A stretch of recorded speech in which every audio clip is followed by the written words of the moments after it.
All right. Try that one more time. Allow to share screen. You're just going to have to bear with me. It's doing all kinds of funky things on me. Here we go. Slideshow, play from the start.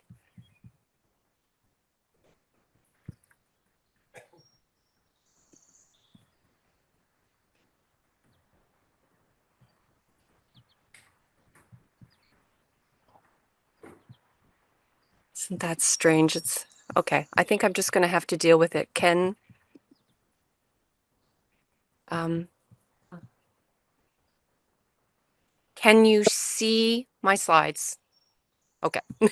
I'm going to just go. I might just text you my phone. Give me a minute. Okay. Very good. I will do that.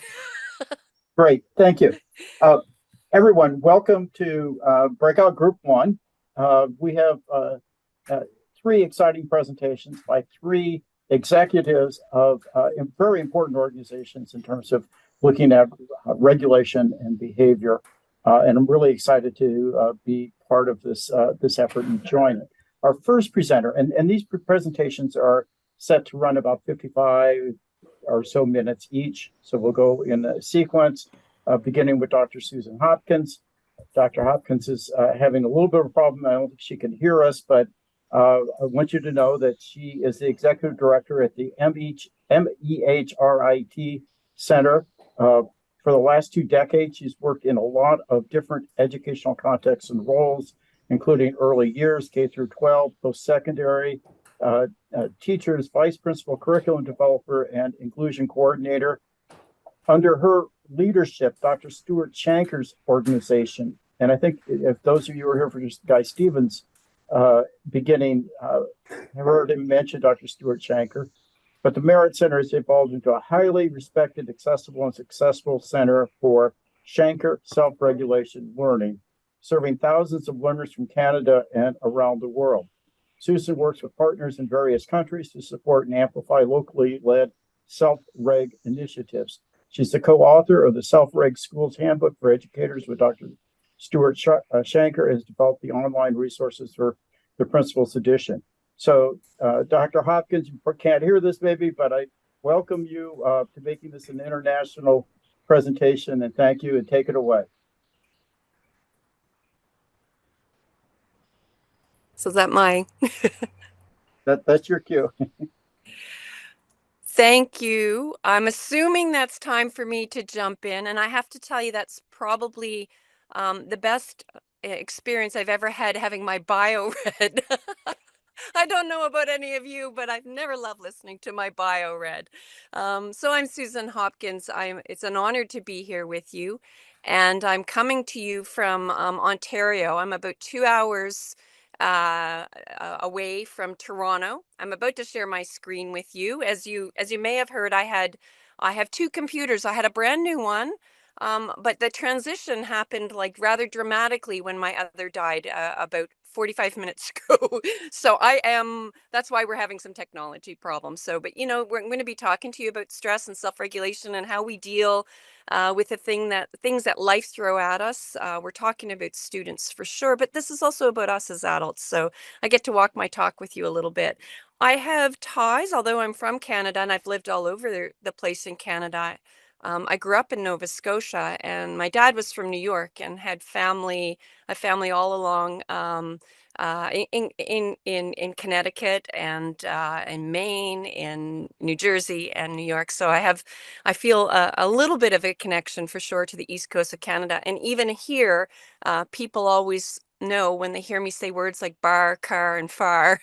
They're like, "You're an East Coaster." So just really honored to be here with you today. I can't say enough about how important this conference is, this event that you're putting on and the work that you're trying to do in Massachusetts. So I'm going to tell you a little bit about Self-Reg, the work that we do here. We do it in Canada. We're actually working in lots of places. We're working in the US, lots of places internationally. But I just want to state that before I even do that, that the bigger picture, the thing that matters most is what brought you here together. This idea about moving away from seclusion and restraints and punitive approaches and so many of the things that many of us have done, oh, in the name of kids, in the name of children's well-being. And, we do the best we can with what we know. Well, the cool thing is we know an awful lot more, and the science is actually opening up new paths. And it's time. It's time to begin to think about, okay, what does that science look like? What can it mean for my practice? What can I do differently? What can I do differently? So I'm going to present to you just a little bit about the work that we do. So let me get going here. And you'll have to bear with me if, because I will, oh, here we go. It's like starting from fresh.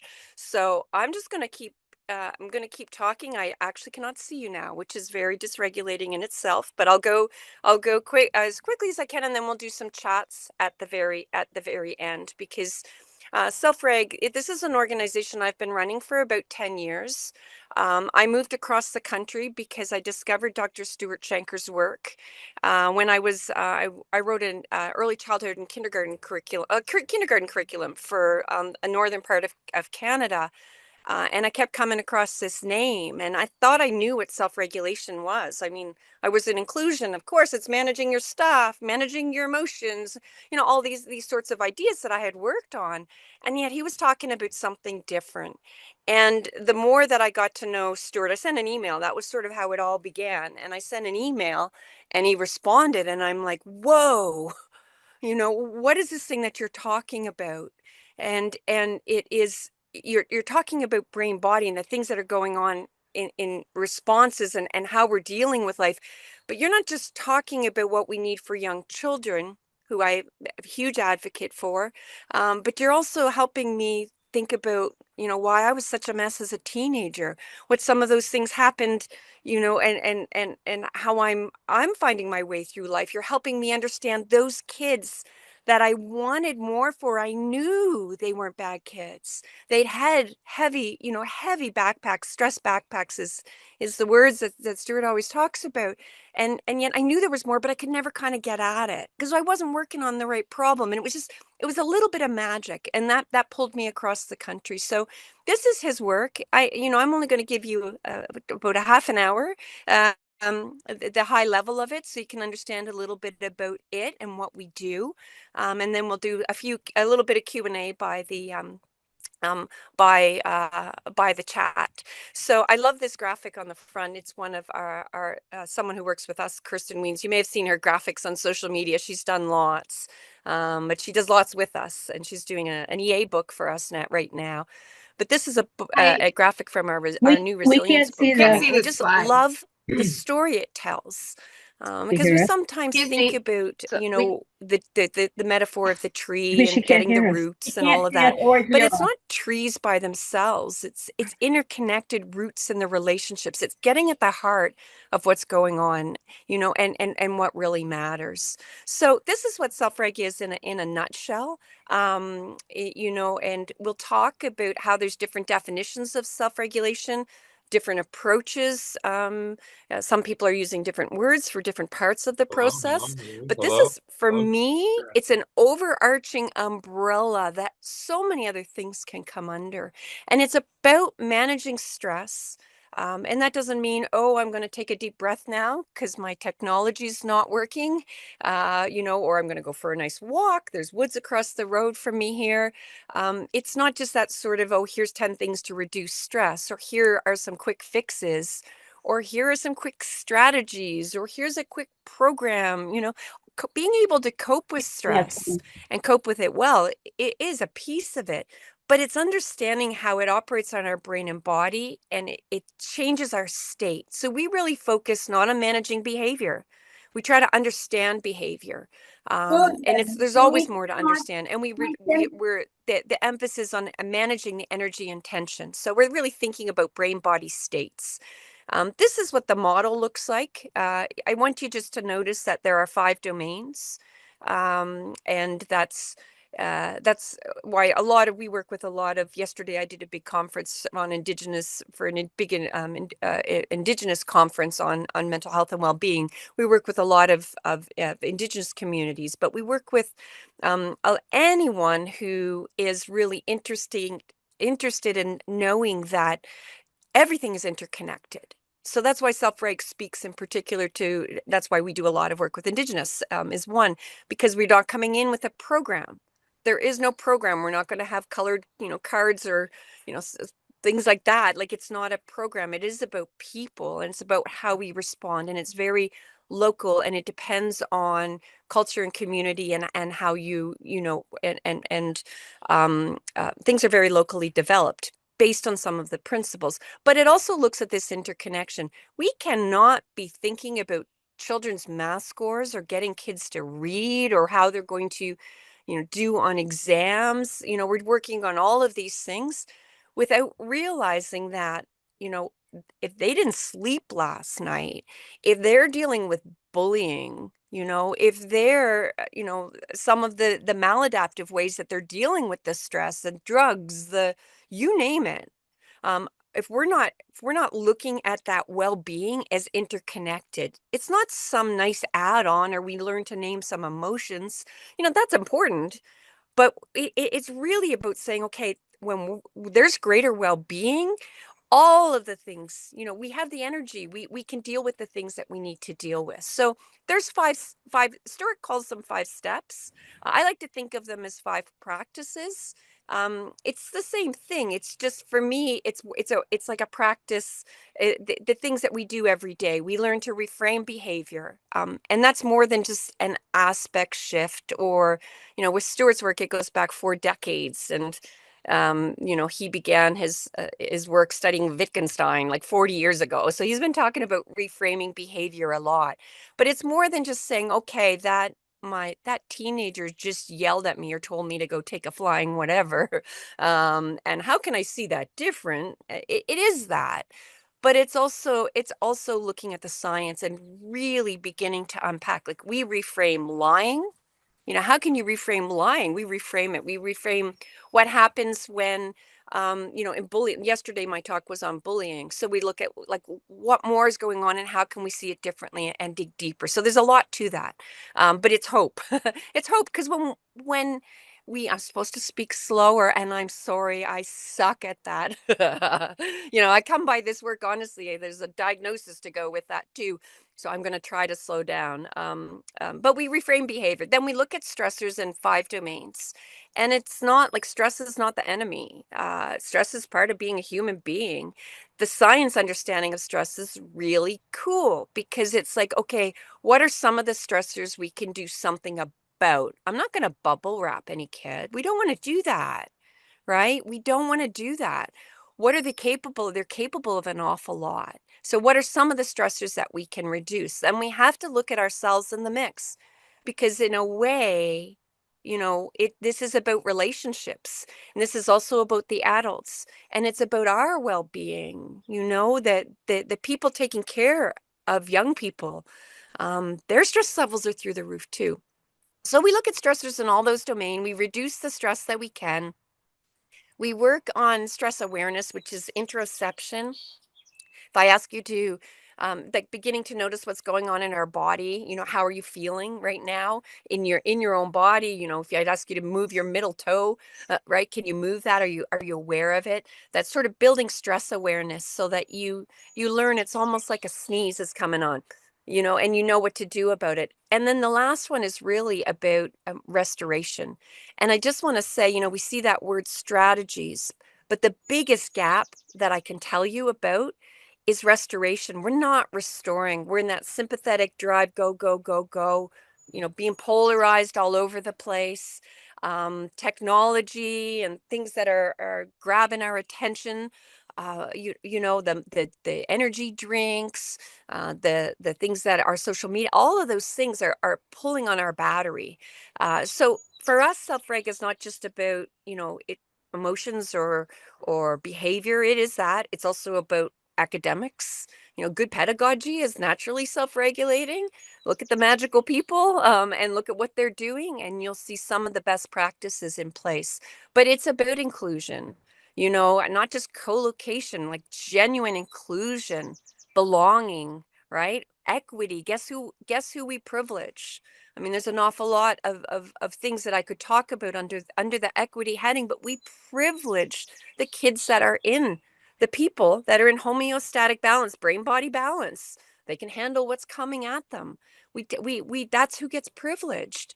And we do all of our behaviorist approaches where we're, the carrot and the stick, the punishments and rewards, and they might work for a little bit. The fear-based ones, you might think they work, but at what cost? And do they really work over time? Like, I'm seeing an awful lot of things seeming to get worse, and how can we look at it differently? The science. So Stuart has this saying, there's no such thing as a bad kid. A lot like, you heard Ross Green. I hope you've heard him today. He's amazing.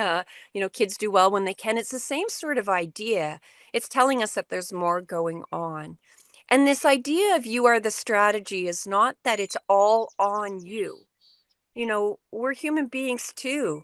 We have good days. We have days that there's a pebble in our shoe. We didn't handle things well. Not just you, me, right? We have moments that if we could go back, we would do do-overs, right? We have brain body stress states. Even you can learn all of this, and you're still going to have moments where you go what we call red brain or gray brain and kind of shut down completely. But realizing that it is about the relationship, it's the responsiveness. And as if you're yelling at the screen saying, yeah, but I'm one person and there's 40, young people, and what am I going to do? Well, it's true. And this is not about 40 IEPs or 40 programs. It is, I mean, UDL, if you study UDL, if it's a really good fit, we're worried about Johnny, we think, no, Johnny needs these things, but we do it for everybody. And look who accesses it. So there's ways of doing it like that. But it's also one this at a time, right? And realizing that there's a lot we can do just by seeing a child differently. So I invite you to do that. This is one of my favorite sayings of Stewart's, um, because it's not just, oh, we have compassion. I'm also pragmatic. I want to do the things that work, right? If, I've tried lots of things that don't work. This works, and it's really is very upstream. So we're not just looking at where the children are going over the cliff, and the behaviors and these things. We're thinking, what more can we do upstream, and not in a fluffy way? What are some of the, because it's about higher standards, higher expectations, but believing in children as well. So, we have to know that, the brain, like we're wired to need each other. We would not be here without that. So what do we think about when we see, people hurting each other, harming, and the things that are going, the lack of empathy. I'll just say one thing about that one, as an example. In Self-Reg, we don't try to teach empathy. I ran an organization, I'm not sure if you said that, but I ran Safe and Caring Schools, an anti-bullying organization for the province of Alberta, for a bit. And the truth about some of the bullying programs, and I've done some of them, but do they actually change? Because really what the missing piece from the science is, the missing piece is empathy. And you can model empathy, you can teach about empathy, just like same with resilience. Same with self-regulation. I can teach you about it, teach you about the brain, and that's a really good thing to do, right? But actually, the experience, of feeling empathy is something, there's different kinds of empathy, but the one that we want to think about here is really feeling for another person, right? And instead of thinking about how to teach that, what blocks that? And I'll tell you what blocks it is excessive stress. It changes how the brain works. So, I just having some fun with a couple of videos here, um, that, maybe you've seen, I was like the dog. Maybe you've got students that are like that. Whoa! That's me. I've harnessed it. Right? Or maybe you've got, young people that are, you know, you're trying to get them to be courageous, these sorts of things, take risks, and, little things, like I think of young children, sometimes little things can be really big deals for little people. And I put this here because, I want to just remind us that uh, we can default so much into programmizing things, and the Western world kind of, idea of turning everything into a program. And I'm not anti-program, but it's about people, right? And so sometimes I find that they can get in the way, right? If anything, just think about who it doesn't work for and what do they need. And I can assure you, it's something deeper, right? It actually it is something that's going on differently in the brain and body. It's not that they need to try harder, make better choices, right? It there's something more. And I love this one because it's kind of magical that nature does this with eagles. And I want you to notice in molting season. So when an eagle loses a feather on one side, a feather on the other side falls out, and it's to keep it in balance, and that's nature's wisdom. But guess what? It doesn't happen when an eagle gets injured. So if it gets an injury to an arm or to a wing, and it doesn't necessarily mean the feathers fall out on the other side, but the eagle still manages to fly, right? So it's wounded. We have wounded young people. We have many of us that have all kinds of wounds, right? Trauma, things that have wired how our brains work and how we respond in the world. But we're still here. The eagle's still flying, but it changes how it changes how it works, and it's the same with us. So some of the things that you might see as really awful, things we would want to stomp out. um I gave a teenager that tells you to F off and storms out of the school, right? Or you've got your children that are getting in fights, or your elopers that are taking off, or they're not coming to school. All of these things that we deeply care about. And when we look at it from the science of self-regulation, and I will talk about how there's different definitions of that, but what we can say is, okay, that's not good. It's maladaptive, but it actually is a form of it's a mode of managing the stress. It's like I'm adapting. Right. And so when we tell ourselves, oh, well, they're not ready for self regulation, and so I'm just going to manage them until they can manage themselves, that's not how it works. Right. Right. It's not how it works. And we need to have awe for nature. I'm not going to talk much about the brain. That's really, Stewart is the best one at that. And you know, he, uh, he there's lots on this. If you want to come and learn with us, there's lots of courses and like way more in depth that we can go. But we really kind of look at, we're using, this is like a metaphor of the brain. The brain is super complex. Yes, it's way more complex, than any of us can even imagine. I just imagine where we're going to be in 10 years with many new things we understand. But in education, most of what we do is geared towards that blue brain, the neocortex, the parts of the brain where we make good choices, our executive function, our, all the things that we think about when we sit down and we want a child to, say sorry, take consequences, learn from it. All even at you when we work with university students, that they're universities, and they're struggling with things like motivation and procrastination and stuff. And you go to the the sessions that they put on, and it's like graphic organizers and how to organize your time. But that's not what's going on. There's something that's shutting down and making them procrastinate. And the science is cool because it begins to explain there's not just one answer. There's a few possibilities, but it's not that they didn't make good choices, right? When I've worked with pediatricians, it's really I have big time imposter syndrome because I'm there talking about the brain with this little blue and red kind of glove, using a nod to Dan Siegel's Flip the Lid.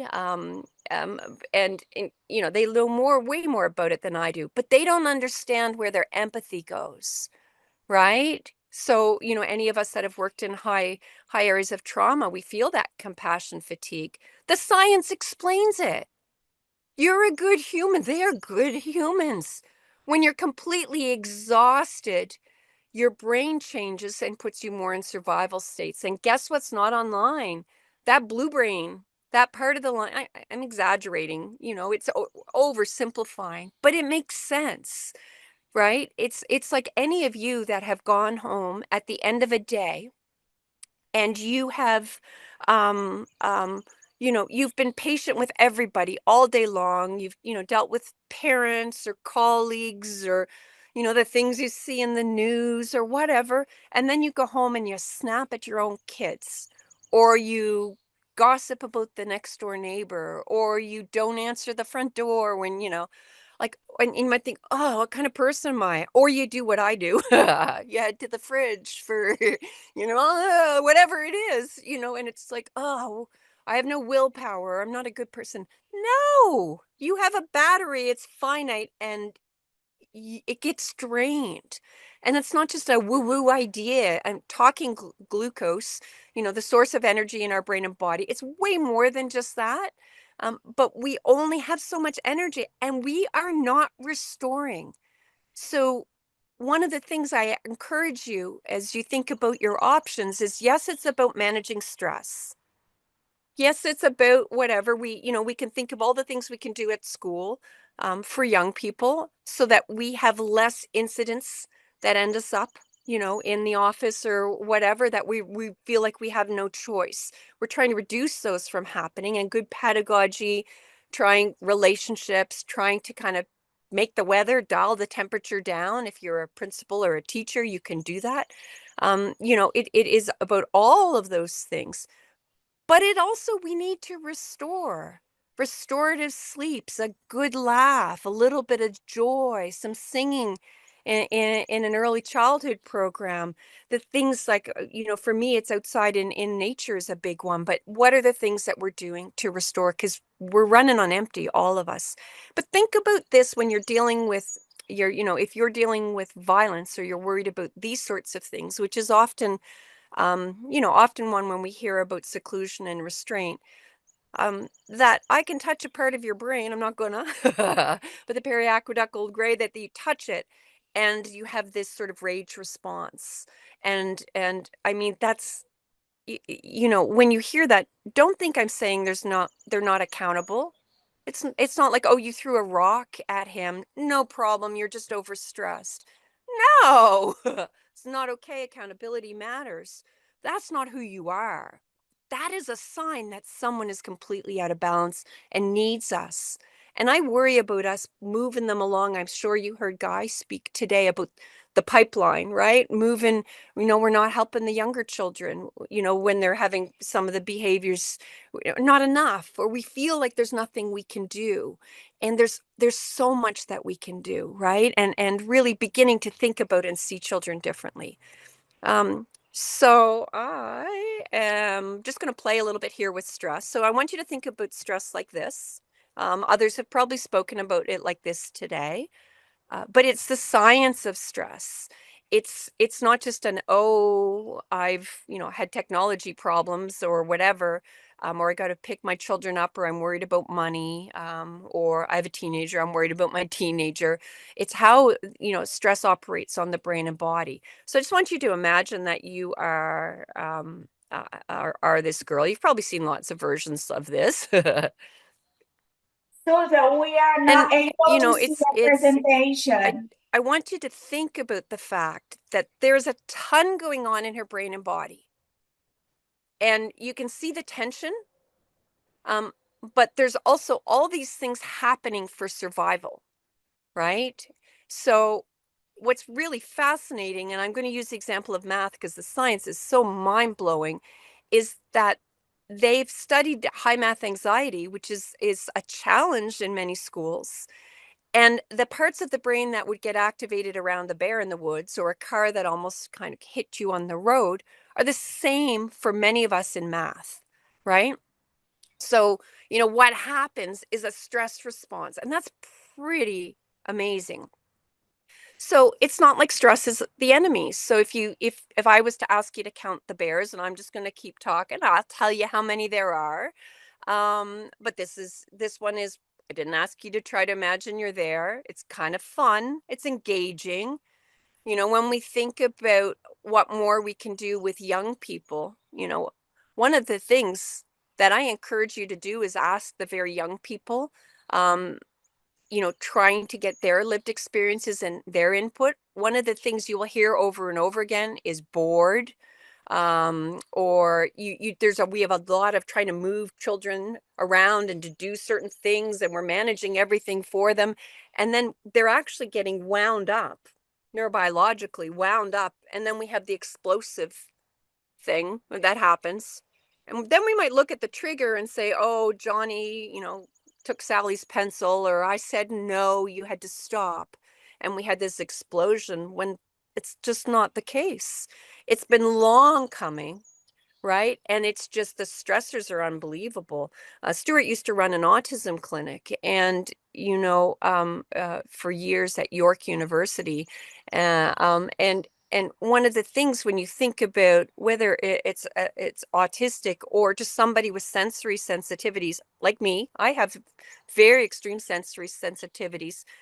You're moving through the school day, and every sound, every smell, I mean, everybody is different, so there's not one presentation of this, but realizing your brain is actually working twice as hard. I have the diagnosis of ADHD. It's the same sort of thing. When you try to make me sit still all day, by the end of my legs are going like crazy. By the end of a couple of hours, I'm just like ready to burst because I'm a bad kid.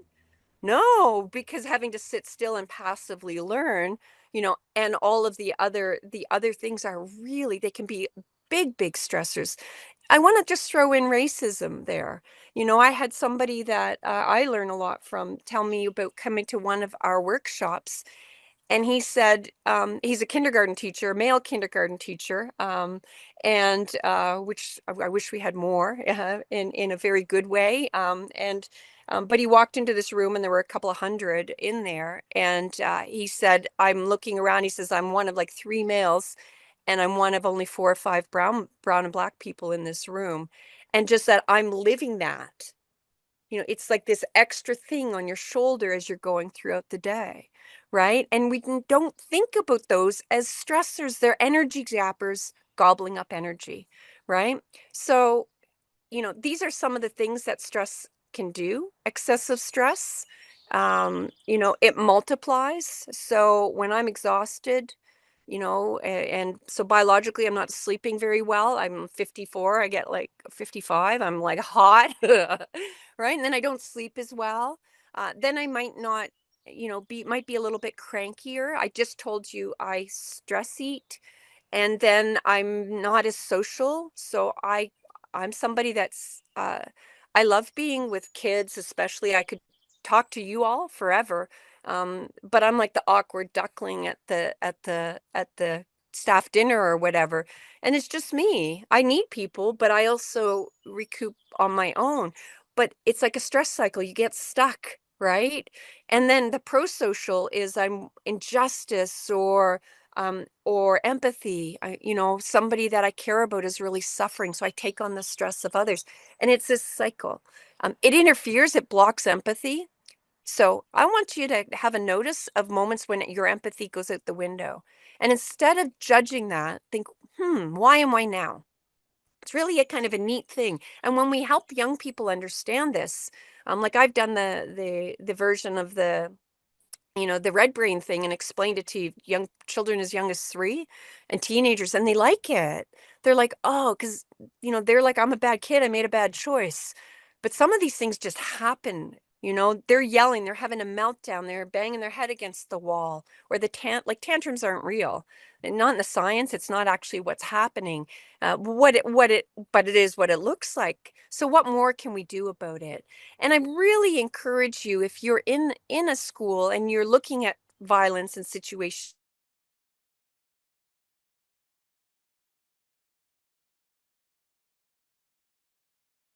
Did she just freeze on everybody's end? This is the captioner, sorry. Yes, it does appear that Okay. way. Okay. Making sure it wasn't me. No, it looks like we've lost her connection.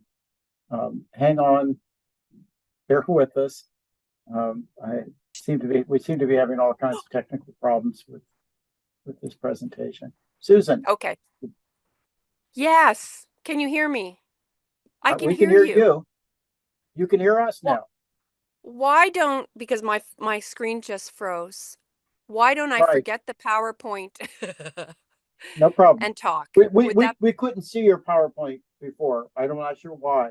I don't know if screen sharing isn't working, but we've not been able to follow it. So, but go ahead. You know, what you're saying is very interesting. Ah, well, and the first thing I want to do is apologize to everyone. And I'll tell you what I will do is at the end of today, I will film myself with the PowerPoint and send you the link so you can watch it. Okay? So anybody Okay, having fear of missing out. So we'll just talk. So great. I think one of the big things that I wanted to I'll just finish that one idea I was saying is if you Mhm. are have children that you're having to do the seclusion and restraint or punitive things, I really want you to begin to notice. I notice that when I go in as a behavior specialist, which I did for a long time, I'll often have people say, "You should have been here yesterday," right? Which and they mean it. Like they asked for help, so they don't know what else to do. But then it's like, well, why? And people will say it's because I have another adult in the room. But I also wonder if it's almost like, and I mean this in a human way, that we're suddenly a little bit more aware. It's like we're walking through that room together, and we respond in different ways. If I have the students saying 1,000 times that they need something from me, am I stopping to at least one of those times during the day give them that attention? How do we make them feel that their voices mattered? I love Jody Carrington talks about, instead of seeking attention, seeking connection. And so beginning to think about when we talk, I've had people talk about, well, he's 5-year old and it was violent. And I'm careful around words like that because um, they become labels and they stick. And people will say, "Well, what do you say instead?" Well, okay, he's 5 and he lifted up the chair and slammed it down, right? Okay, he lifted up the chair and slammed it down. And so often when we begin to think in more preventative ways, like more upstream, if I was to ask you about that child, he walked into the classroom that day, you already knew it was going to be a day. I know you did because A, you have a nervous system, a brain body that senses it, but it's part of the profession and we have to trust that. What do we do in that moment? If I feel it's already going to be a day, you might say, I don't have the time. Well, it's going to be the time on the other end. So it's a real flip on things. But because we don't have any slides anymore, I'll tell you what I'll just tell you a few things about self-reg and then we'll do some questions. So self-reg it's 5 steps or practices. We learn to reframe behavior, and there is a lot to that because there's a lot of science. But you don't have to know all the science. I can't name all the parts or whatever. You got to know, though, the story, and to really believe when I'm dealing with bullying behavior, I'm dealing with more than a child who needs to be, whatever, who needs to, um, um, need some social skills or whatever like that. We got to look and think there's more going on. And you could throw any behavior with me. I mean, we work with corrections facilities and we work with police officers. I mean, it really applies everywhere. So we reframe behavior. We're always wondering why and why now. And we look at the difference between misbehavior and stress behavior. And I like thinking of the Fitbit of the future or the smartwatch, and you got 2 young people in front of you. When we assume it's misbehavior, we assume it's just really this part of the brain that's operating, and that everything was a choice. And there is misbehavior for sure, right? But when it doesn't make sense, and and everything we're trying is not working, assume stress behavior. And it can be tricky because you could have that young person look at you and say, "Yeah, I know I hit him. I don't care." Or I had someone when I was a student teacher steal out of my purse. Yeah, it was funny. But that doesn't make sense because they want to be cared. Sometimes it can be deceiving, that it looks like everything's okay, but these become protective shells. And you might think, oh, well, you're enabling that kind of stuff. No, when we begin to see with soft eyes, that's language an elder gave me, that there's more going on, I can still hold you accountable. I can still say it, that's not all right, but I can help you through. That's that co-regulation of it. So we recognize stressors and we look for ways that we can reduce them. That's not just like individuals. We can do, when I walk into a school, I'm like, the sounds, the smells, the sense of community who feels themselves on the walls, right? The pedagogy, the flow of the day, who owns all the power? And we have this idea that it has to be us, does it? Because until we make people feel that they're actually able to make those choices, it can make a really big difference. There's a ton of strategies and tools, but it's those three. And then we're looking at interoception, that becoming, it's a form of being mindful, but mindfulness not necessarily in like the Eastern style, although some people practice that. It's being aware. I'm here in the moment, right? And that restoration, that end restoration is a really fundamental thing, and it's not just a little sleep or a little brain break. We're not restoring. We're not getting into that parasympathetic system, and that restoration is kind of the key. It includes moments of awe. Did you see the northern lights? With a connection with things that are higher than ourselves. So we have all of that, and then I'll just say 2 more minutes and then I'll stop. But there's 5 or 6 books. There's all kinds of courses, self-directed and the facilitated ones, which take time. And you begin to learn some of the science, and then you apply it. We look at the framework. We have all kinds of different models. We have one around energy-centered teaching, so how to design your school in that sort of way. We have portraits where you can begin to understand a child. So hello, this child, I'm really struggling. How do I see this differently? And so we do mentoring, we do all kinds of conferences, and I'm so sorry I don't have my slides to share with you, to show you some more. But those are some of the things that we're doing. Our 10th annual summer symposium is this summer, and we have people that come. If you want to come to Ontario, we have people that come from all over the world. It's the only one that Stuart Shanker still does in person, but there's people that have come all 10 years. And I teach yoga during it. There's lots of science, but it's applied, and it's people in schools, in early childhood, in healthcare, in social work, working in community, working with different communities that are trying to figure out, take this science, use the framework, bring in the things that they're already doing that matter to them, and apply it, and figure out ways to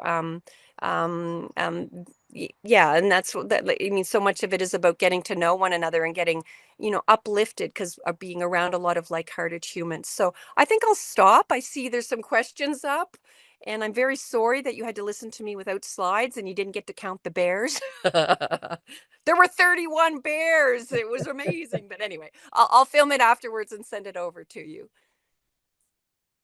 So, Susan, I'm not sure that there are actual questions. Mostly we were trying to alert you that we couldn't see, and being glad that you can now hear us. But perhaps, do people have questions? You can either post them in the chat or unmute and post your question to Susan. Or I could tell you stories. I could keep going. So it's really up to you. You have another 10 minutes or so if you'd like to take that. It's entirely up to you. Oh, and I'm seeing so many, no one can see your presentations. I'm so sorry.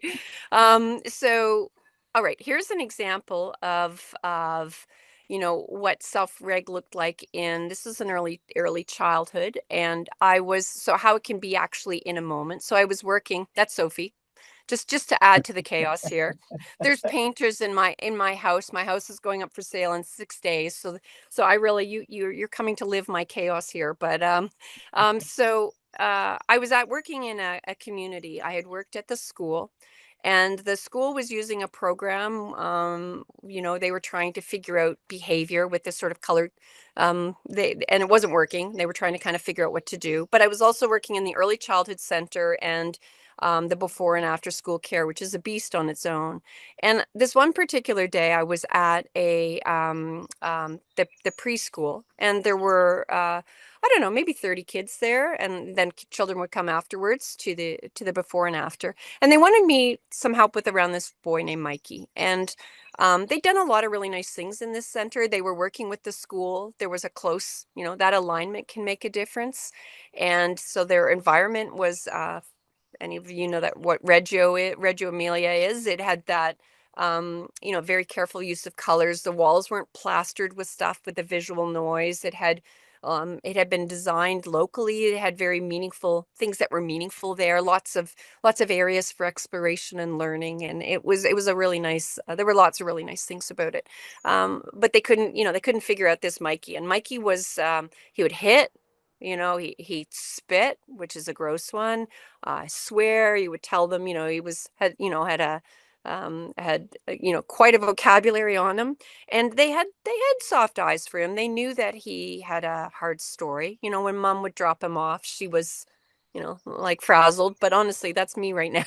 So let's not judge. But they just didn't know what more to do. They were kind of managing him just, and they would just basically had one person that would make sure she never took her eyes off him, because he would be okay until you said no, or and he would like hit things, throw things, and he was getting written up a lot and had to go home a lot of times. And this particular day, like I said, he was having the dream day. I'm there, and they're like, you should have been here yesterday. And I knew that was true. But we went outside. So it was a really hot day. It was June, and we went outside. They took an extra break outside. I'm not telling you to break any rules in your schools, but if you have, so we work within the boundaries and we advocate for change. Okay, is what I really believe in. You advocate from the inside for the things you believe in, and then it's the way it is. So, but if you have the freedom to do that, like I often think a meteor lands in your backyard, you had a curriculum planned. I don't care if it's grade 10 or grade 2. And you don't go out and look at the meteor, right? It's that kind of thinking, right? So I like curriculum as planned and lived experience. Those two things it's both. So it was super hot, and they didn't have their air conditioning was like minimal. So they took the kids out and they were peeling them off the walls. And Mikey's outside, and he's playing with this other little boy named Clyde, and they're playing frisbee, which they said was amazing on its own. And the frisbee's going all over the place. And Mikey throws the frisbee, hits Clyde, and he gets the wind knocked out of him, falls to the ground and howling. He's okay. But what does Mikey do? And this is a child that they labeled bullying. So I taught them we're not going to do that with a 4-year-old child. We can say we don't like the behaviors, right? But we're very careful on the labels. But like I said, they were having complaints, the parents, and they used words like violence and things like this around him. He storms to the top of this playground equipment, and I'm there, I don't know him. And I've only been there for like half a day. And he scares there was a little girl playing on it, scares everybody off.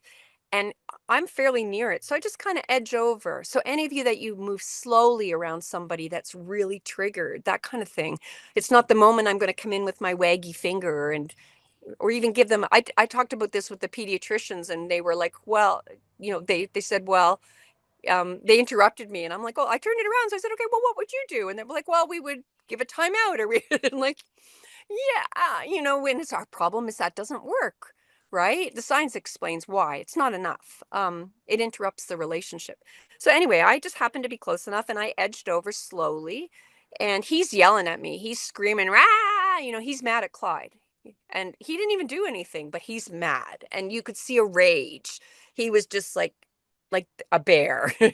And slowly his voice starts to lower, and I just stay there waiting. My only goal in that moment, right, was to like lend him my calm. And when I say calm, I'm not talking like, oh, Zen studio. I'm talking homeostasis.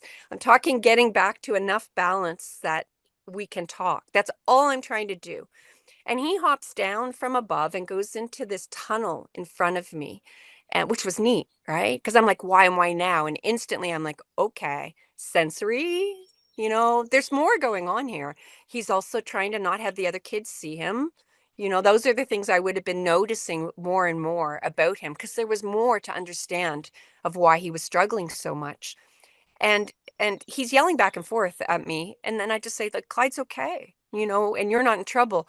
And this sweet little boy, after a couple of minutes, hops out of the tunnel and goes and gets this clipboard.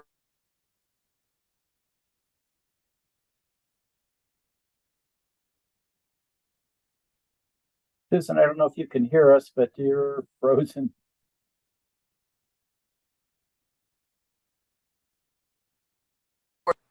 keeps logging me out. Okay. It keeps locking me out. I'm sorry.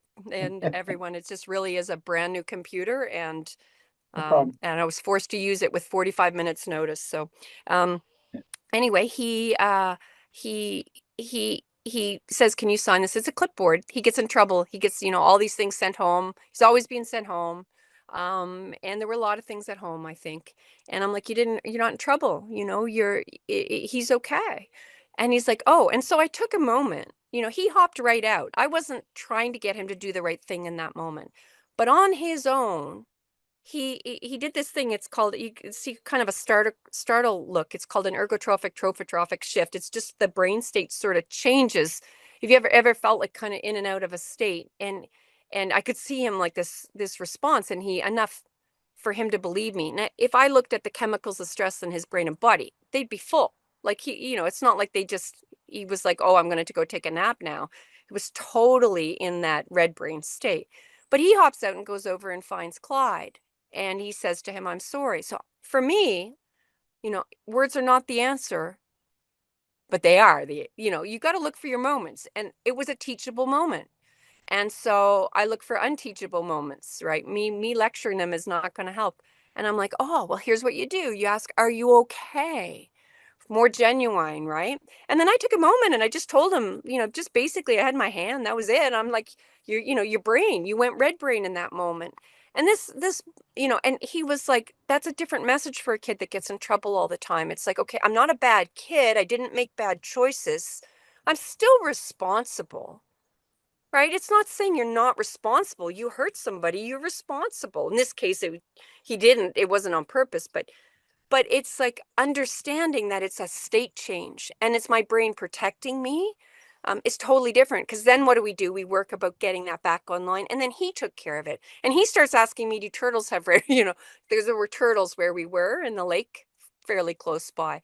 So it's an in the moment example. More of the examples kind of are taking the bigger picture, and you're always working towards. We built something called Self-Reg havens, and it's not a perfect place, but we look for 5 look-fors, which there was a side, and a Self-Reg haven. You're looking for safe. So that's physically, that's emotionally, that's spiritually, that's your belief systems, your culture, every sort of sense of the word, right? Even academically. So if I'm having a hard time with two-step directions, and all of your directions are oral, like visuals are wonderful, can help a lot. That doesn't feel safe for me. I can do the work, but I don't understand that. So you can think in every area safe, but safe is the foundation. Then there's rooted. So you're looking, it's belonging, but different places have different histories of rootedness to the school. And there's things that happen at schools. I'm thinking of some of the residential schools in Canada, is one example.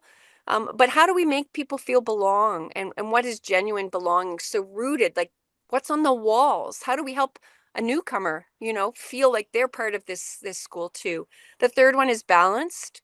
So if I've got Mikey and I want Mikey, or I've got, Curtis, who's in grade 10 and really struggling and dyslexic and has rage behaviors, and I'm just kind of getting him to do his work, when I can see the temperature rising, what would I do in that moment? So balanced is in it. That's the moment to take a breath or take a walk or do some heavy lifting, those kind of things.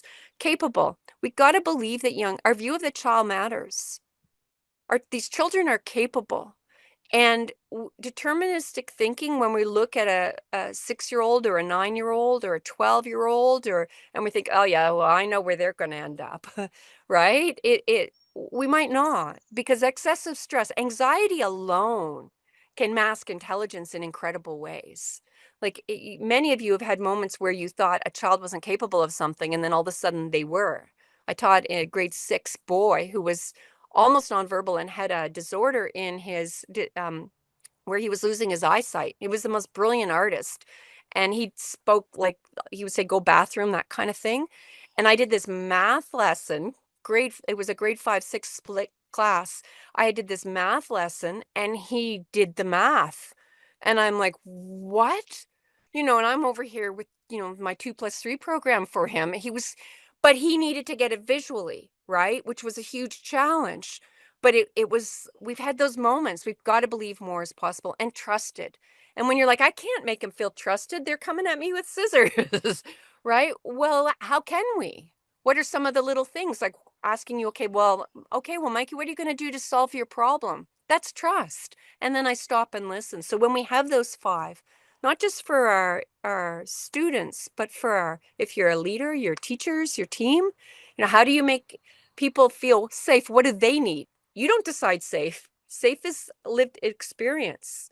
I've worked with Syrian refugee children, and they were in a classroom and they were having all these problems. And one of the things we did was remove dangly things from the ceiling.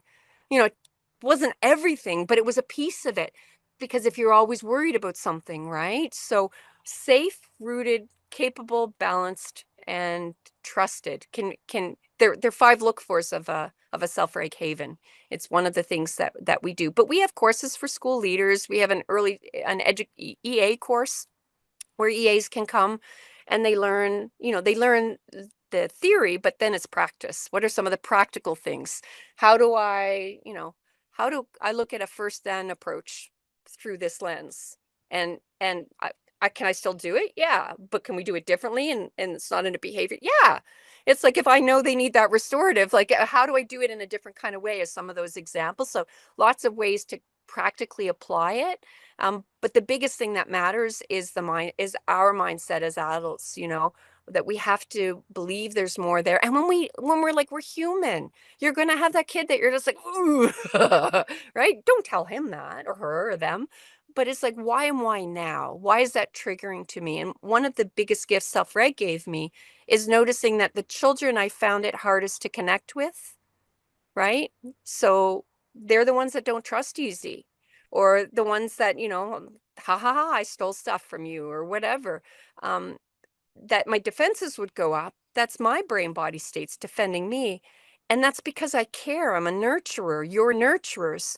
So that's why I'm not able to connect, but seeing that differently and realizing, okay, how can I build that connection? What are the little things that I can do that can really make a difference? So yeah, we're process, not program. We believe that everybody is capable of self-regulation, and that there is lots of cultural ways. Me going into one of your communities and telling you how to do it, I could show you some examples, but it's locally led. And that one of the magical things you can do is look at your magical teachers, that one that kind of manages everyone. Stand back and think about, okay, what are they doing differently? How are they making that child feel felt, heard, safe?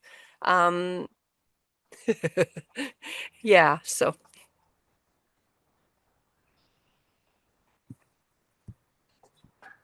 I think you're on mute, Tim. So I'm glad it's you, not Thank me you. this You've time. given us an awful lot, yes, to think about. Could you put your email in the chat Shoot, for I us, can't and hear you people that again. want to? Okay, let me post a message. Can everyone else hear me? I bet you I've done 500 presentations. This may be my most stressful ever. Okay, Yes, no I can hear problem. you. I do not know why. Thanks. Anyway. Okay, I can hear well, you.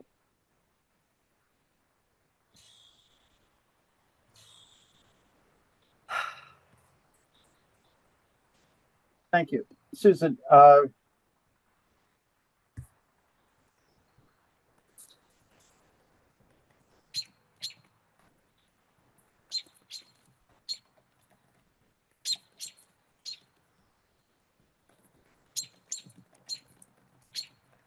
Thank you.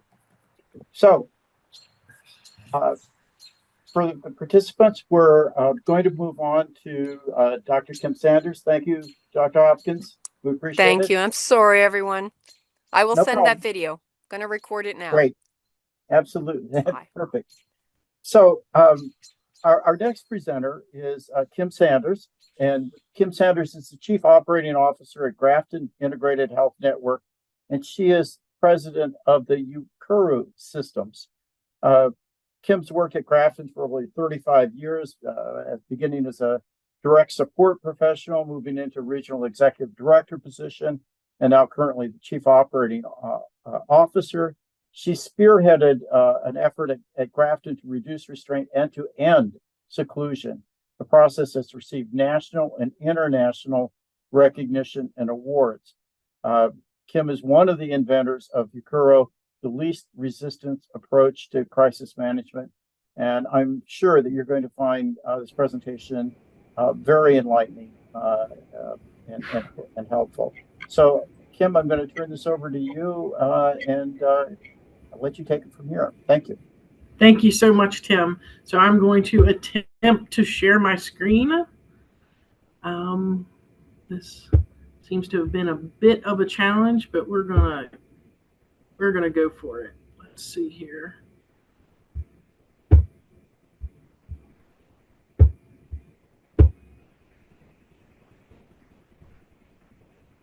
All right. Is it working? Absolutely. Okay, terrific. So, hi everyone. It's great to be here with you today. I want to talk a little bit about Ukeru, but more importantly, really, I want to tell you a little bit about our story. So I guess we should start by just owning and talking a little bit about this name, Ukeru. A lot of times people have a hard time pronouncing it. To be honest, we try not to pay too much attention to that. It's sort of part of its charm, I think. But the word Ukeru basically means to receive. And so when we started doing some things a little bit different here at Grafton, we were really looking for a word that would embody what we were trying to do. And so this idea of receive would mean that we're trying to receive someone else's energy, especially if we're working with students or clients who are having difficult times, might be in midst of crisis. We want to receive that versus fight against it. And again, we'll talk about some of the concepts that sort of led us there. Before we get too much further, I do like to give a little background. We should start this story off with some details. So Grafton Integrated Health Network is where we invented Ukeru. It's where I'm sitting today. And I've been here for 35 years. And when I started here 35 years ago, I spent my first 5 years as direct care staff working residentially. I like to explain to people right off the bat that I'm going to talk to you about things that are sort of the good, bad, and the ugly. I would never want you to think that I'm trying to portray Grafton as perfect, because we're far from it. I feel like every day, honestly, what we're trying to do is just get better and better. But I'm going to share some details of our past that I hope you know it's in the spirit of telling the story. It's not something that we're proud of. So I started here 35 years ago at the age of 19. I think it's important that we sort of start the Grafton story with my story, just because I've been here through this whole process of change. When I walked in here 35 years ago, I received a couple days of training, 3 days to be exact. The first half day was HR, filling out papers that it's important to know that most 19-year-olds don't know how to fill those papers out. So somebody please help them. And then I had 2.5 days of restraint training. Now at 19 years old, with little work experience and little life experience, I came in being brought up that you listen to people in authority positions, especially when you get a job and you're at work, and you do what you're told to do. And so back then, 2.5 days of restraint training, I think I would be considered a good employee. Because honestly, from the beginning, without a lot of education or knowledge prior to coming here, I thought that's what you do. And again, it was the late 80s going into the 90s, and that's what most places were doing. Lots of restrictive practices, including restraint and seclusion. And so I fell right into that. Well, what happened is through the 80s, rest of the 80s and the 90s, we started overusing those tools. And I'm going to talk a little bit about where we got in just 1 second. So let's just get back to what Grafton does, the services that we offer today. So we do have therapeutic day schools, psychiatric residential treatment in both Minnesota and Virginia, therapeutic group homes, early intervention services that we're super proud of here in our local community here in Winchester, Virginia, outpatient treatment, which is more of a traditional outpatient model, you know, couples therapy, family therapy. And we also do integrate what we like to consider a trauma-informed ABA model within all of our programs. Okay, so let's get back to the 90s. So toward the end of the 90s and into the early 2000s, we were truly overusing restraint and seclusion. The next slide is going to give you a little bit of that detail. So if we move forward into 2003, which I would say would be, as far as our data goes, was one of our worst years ever, we were serving about 220 individuals across our programs, and we did over 6,600 restraints, over 1,500 seclusions. To help give you that picture, our 84-bed psychiatric residential treatment facility had 19 seclusion rooms. That was the campus that I started on, and we had 19 seclusion rooms for 84 children. Now, I think the other thing that's really important is there was this culture of importance around making sure that kids in particular knew that we were the adults. You could say that we had the upper hand. And there was this myth, almost like folklore, floating around that basically we thought in order for ourselves to be safe and for us to keep the kids safe, we had to use these tools. We could not get out of our box. We could not get sort of unstuck around this thought that that was the only way to stay safe.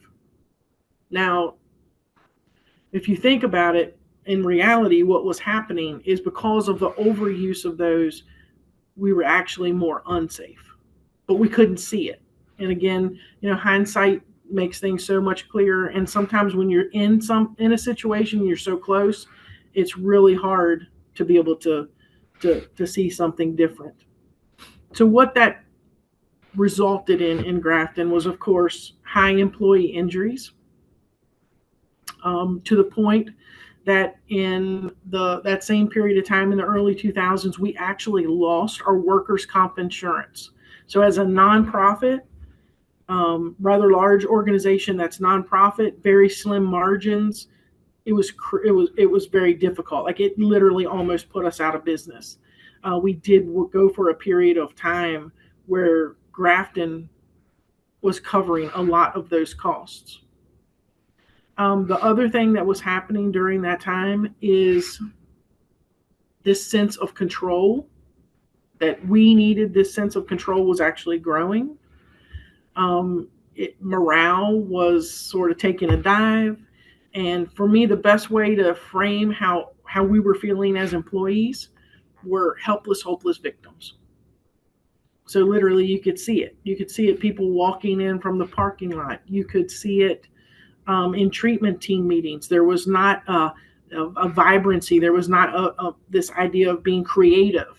It was basically groups of people getting together and talking about, you know, how bad a student's behavior was last night or yesterday in the classroom, showing each other like scars on our hands from bites or scratches, sort of sharing war stories. The other thing that started to happen, along with negative financial stability, we had low goal mastery. So kids were not meeting goals very, very much. But also the other thing that happened is a bit of like infighting. So silos began to develop.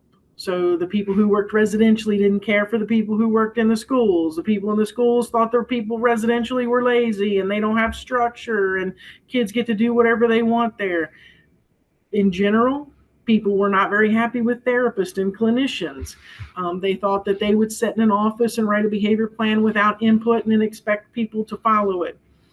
And then in general, people felt that those of us at that time, I had made it to administration, felt that we were out of touch, felt that we didn't understand anymore, and that we didn't really value their safety. Now, you'll see on the slide there, we also had client injuries. And in 2004, we also had a death. And I'm going to talk about that very openly in one minute. Can everybody still hear me okay? Because it is hard because I can't see a chat or anything. Yeah, we can still hear you. Okay, Yep. Thank you very much. I appreciate that. All right, so what happened as we roll into 2003, about the same time when things were sort of not going so great, our CEO, who had been with us for 35 years, retired. And so he sort of ditched us too. But honestly, I think he was just wore out. He just needed a break. So we did this search for a new CEO to come join our organization. And I will tell everyone for as long as I can talk and I'm alive that I think it was this gentleman who joined our organization that sort of changed everything for us. And so on the screen there, you see Jim Gaynor. He joined our organization as the new CEO. I would like to point out that picture that's on there is actually the picture that was on our website for the 14 years that he worked here. And I think that picture sort of says a lot about him as a CEO. We were used to a CEO that was more buttoned up, business-like, suit and tie. Jim Gaynor rolled into Grafton, and as you can see from the picture, pretty chill, pretty laid back, much more around inspiration versus authority. To be totally honest, within his first couple of days of being here, he came in one day with blue jeans, Bob Marley t-shirt, and a blazer. And all of us were like, who is this cat? Like, where did they find this guy? And it was the best thing that ever happened to Grafton. And so he came in and he listened for a little bit. And then he started joining some meetings that we were having, committee meetings. Now, like most places, and maybe places where you've worked or work now, when you have an issue, you create a committee. And then your committee meets on a regular basis, and you try to solve the problem. Well, Grafton was the same. From probably about 1995, that's probably when we started realizing we're getting a problem here. Like, we're starting to use this stuff too much. And as sad as it is to say, we kept on meeting for years. So one day when Jim joined our organization, he came to one of our meetings. We would project the data. We would all be sort of just hopeless. Like, what are we going to do? This is crazy. The numbers keep going up. And he came to one of those meetings. He listened. And at one point during the meeting, he stopped the discussion in his super chill, kind, supportive way. Stopped the discussion. And he said we had 3 primary regions, so 3 executive directors. I happened to be one of them. He stopped the meeting and said to the 3 of us, "You've talked enough. You guys have been talking for years. It's our time to do something." And he looked at us and he said, "I'll give you as much time as you need. But I would like for each of you to go back to your teams, do whatever research, whatever you need to do. But I'd like to have action plans from each of you about how you are going to decrease the use of restraint and seclusion without any increase to employee or client injuries." And the dude stood up and walked out of the room. And I can promise you, in that moment, all of us were like, where'd he go? He's coming back. He'll come back because he's going to tell us how we're going to do this. And at one point, someone in the room actually said, "I think he went to the bathroom. He'll be back." But he didn't come back. He did not come back in that room. And so I went back to my team in Winchester. And we started talking. And we started talking about why all of us in that room used restraint and seclusion. So every single one of us in that room had been direct care in some capacity, either here at Grafton or somewhere else, a teacher, a residential staff, a clinician, something working directly with kids, and had used restraint and seclusion. Why? Now, first thing, we're not bad people. When I started here at 19, to be totally honest, I wasn't like, I want to go work at Grafton because I want to restrain some kids, or I want to be a boss over some kids. Not at all. I mean, if I'm honest with you, I needed to pay some car insurance. My mom was putting hammer down on me about that. But I also thought, like, how cool would this be to be able to work with kids and be paid for it? Like, maybe you can affect someone's life in a super positive way. So we're not mean people. Definitely did not ever want to try to hurt people. So here's what we came up with. And again, time period for this was the summer of 2004. When he issued this mandate, and we really started talking about the whys for ourselves and our own behavior and what we could do different. And here's what we came up with. Now, I don't know what if you may have the same experience. But what we came up with is two primary things: fear and frustration. So number one, if you've been a teacher, direct care staff, someone working with someone who could possibly be aggressive in some nature towards other people, if you've been hit, kicked, your hair pulled, some things that go along with working with people that have challenges, it hurts. And so sometimes that fear factor starts to develop. If you've been pulled by your hair to the ground, you don't want to go through that again if there's something you could do to stop it. And without other tools to keep you physically safe, sometimes you have to use a restraint if that was the only physical thing that was available. And so for me, I think what happened, and to be totally honest with you, during those times when I was direct care, I think what would happen is the fear would take over. So like maybe something happened to me yesterday. Today when I go to work, when a student does maybe a similar behavior, or maybe even just threatens, or maybe just postures, I would initiate a restraint. And again, I admit it was way before or quicker, sooner than any policy Grafton had, right? But honestly, and remember, hindsight's 2020. It's so much clearer. Because when I think about it now, my definition of imminent harm or emergency situation or whatever you may have used in the past, my definition of that has totally changed. I would never think someone threatening me or verbally or someone posturing would meet that criteria now. But now I know better. And then I had the limited knowledge that I was trained on. So fear was a major factor. But the other thing is we got talking as a group and trying to figure this out was frustration. And what very quickly came to our attention was it wasn't frustration with the kids. When we talked about it, no one said, like, I'm really tired of Johnny biting me.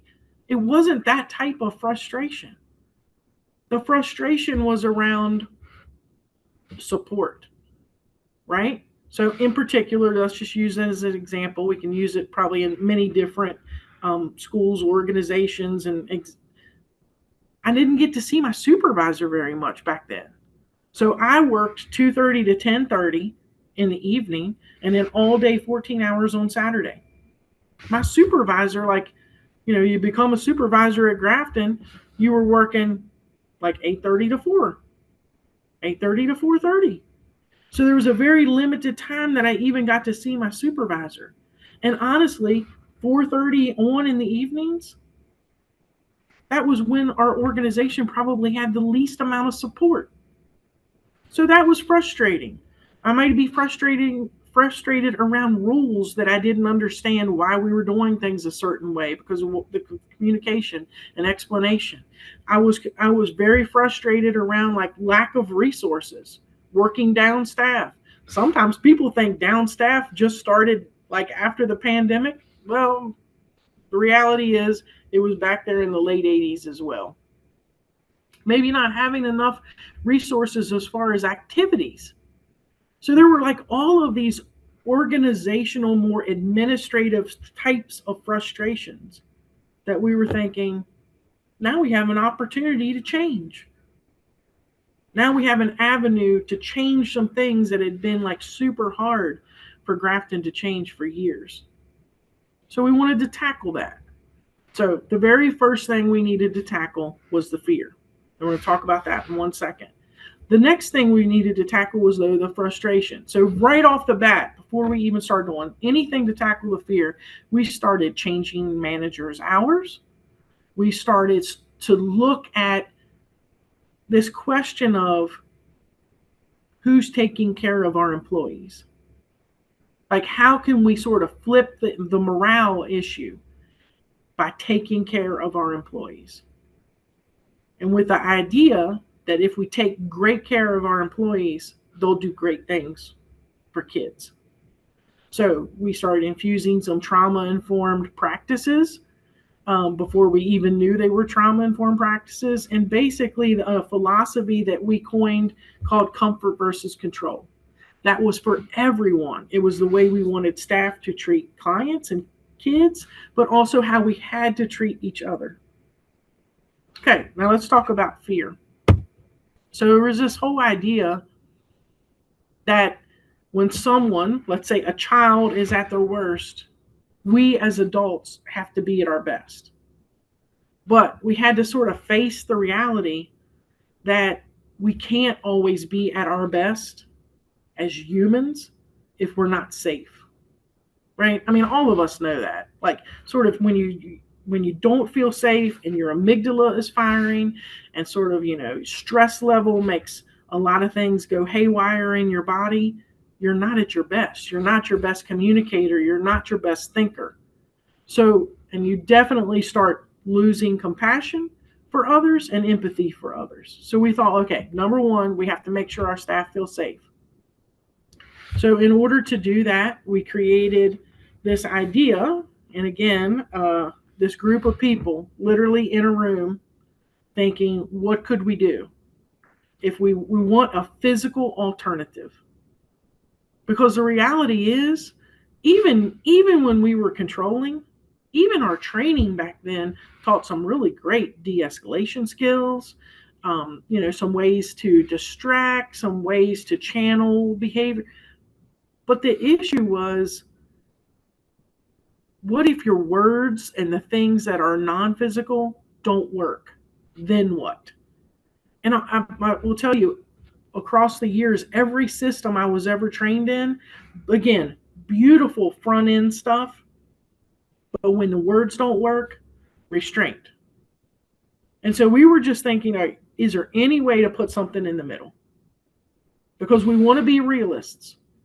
We don't want our staff to think we're out of touch and we're not remembering what it was like to work directly with students that can have some aggressive behaviors. So the idea was, what goes in the middle? And when we first started, we were thinking, okay, what would it hurt if I picked up a couch pillow? If I picked up a bean bag, something soft to put between a fist and my face, or a child coming at me, and that we did it 100% defensive, where you're actually blocking and moving backwards to create more space. And what's so crazy still in my mind after all these years is it worked. It worked. I often think when we first started, we did it with a lot of bean bags. And there was a Kmart. I don't even think Kmart's around anymore, but there was a Kmart like 3 miles from the school where we first started it. And we would go to Kmart every Thursday. There'd be like a group of us that would take a couple 15-passenger vans. We would go to Kmart. We would load up on all these bean bags. And that's how we were training our staff and putting our classrooms, group homes, everywhere. When I think back, I think the people at Kmart were probably thinking, what in the world is going on in Grafton? But it worked until it didn't. So it worked for a couple months. And then staff started coming to us and saying that the bean bags were flat. We had a couple situations where the bean bag got like bit or ripped open, and then all those little white things inside of a bean bag were like staticky sticking all over everybody. The good thing was normally crisis was over, but it was like a real big mess to clean up and hard to clean those things up. So then we started thinking, what should we do? So then we, for a small period of time, we started using some martial arts pads. Now, I had mentioned earlier that we had this philosophy of comfort versus control. Well, what happened with the martial arts pads is after we used those for a while, the company we were using, they changed their logo. And I got a shipment of pads in, and all the pads had a big fist on the front. And we thought, we can't use those. So I went to that super cool CEO, showed him the pad with the fist, and in his very chill, supportive way, he said, I think you need to make some. And I was thinking, oh my gosh, now this dude thinks I can sew. So what I did with a couple other folks on the team is we did focus groups with our very own direct care staff. And we said, like, we have this idea that we think that we can make a piece of equipment that will help you feel safe. And we want you all to tell us exactly what you want. And trust me, they were very vocal. So they told us like how big they wanted it, where they wanted the handles, what color they wanted it to be. And we made those. And so that sort of became our avenue of offering our staff a physical alternative when all the non-physical words kind of stuff doesn't work. And they could use that to keep themselves safe. Now, it worked. But we had to layer on a few things. So in general, we needed like this foundation. And we wanted to make it super simple for our staff. So you can see here that this is our foundational 5. We train this from the day people start with us. So in everything we do, we want to be thinking about these 5 things. Number 1, we want to assume trauma. We want to take a universal precautions approach to trauma. That it's not even, we want to understand individual students and clients, but in general, we want to assume that everyone that is served here and honestly works here has had some type of trauma. And if there are some lucky people who haven't, it's not going to hurt to treat them more compassionate, give more grace, be kinder, consider environments, and do everything we can not to re-traumatize. We want to be kind, right? We want to do everything we can to practice the golden rule. Dr. Janice LaBelle has challenged me on the golden rule before, and I love it because she has said it should be the platinum rule. Because it's really, honestly, it's not about treating others the way you want to be treated. It really is about treating others the way they want to be treated. That's a platinum rule. And so we want to be kind. We want to teach. And I'll be honest, I do think somewhere along the way, back in probably the 90s in particular, we lost teaching at Grafton for a while. And I think that we got so wrapped up in spending so much of our time around behavioral things that we lost that idea of being like amazing behavior detectives, figuring out the why, figuring out the strengths, and then teaching replacement behaviors and different ways to handle situations. So we want to teach. We want to use the community as our classroom. We want to be like super creative in how we're teaching, and we want people to be sort of out and about in a big part of their community as much as possible. And again, and as I just mentioned, we've got to be that behavior detective. That we can't be helpless, hopeless victims. Now, that was sort of like one of our sort of campaigns early on in communications when we first started this, is that number 1, we need to keep you safe. But then after you're feeling safe, then it becomes sort of a responsibility to be that behavior detective. Like, we want creativity. We want digging into figuring out why things are happening. Again, so then we can link that to teaching. So before I talk about like what our overall success has been, I do want to go back just real quick. And I want to talk about the death that was mentioned on one of the slides. Yeah, so Jim Gaynor issued that mandate in the summer of 2004. Just so happens that the region that I was responsible for in Winchester, of the 3 regions, sort of ran with that a little bit quicker than our other 2 regions. And during the fall, after he issued that mandate, our team talked. And then in the fall, I'll be honest, I started doing a lot of research. I would go to conferences. I was calling people on the phone from around the country, trying to find places like Grafton that had been able to reduce restraint and seclusion. And I was sort of coming up empty. I tell people that sometimes there were certain speakers that I sort of followed around and went to conferences. And we would wait in line afterwards to talk to them. That it might have been close to stalking, but I think I'm okay. But honestly, I feel like every person I talked to, I didn't get a lot of hope, and I couldn't find anything. And so then this team came together, and we literally started writing writing an action plan. And then we started talking to the staff. So like late fall, of 2004, we started talking to the staff, about 300 staff in the region that I'm talking about, and just talking to parents and asking staff, like, what would you think if we tried to reduce restraint and seclusion? Now, right there, I can promise you, the night before those meetings, I lost sleep. We would do like 50 or 60 staff at a time, and I had myself so psyched out that people were just going to come at me, that people were going to be mad, that our staff were going to quit, that they were going to be skeptical, like literally like run me out of town. And I was shocked. I projected our data. I talked about some of the injuries, both to clients and to staff. And then I talked about some of these ideas to tackle the fear and the frustration. And then I just asked, would they be willing to try?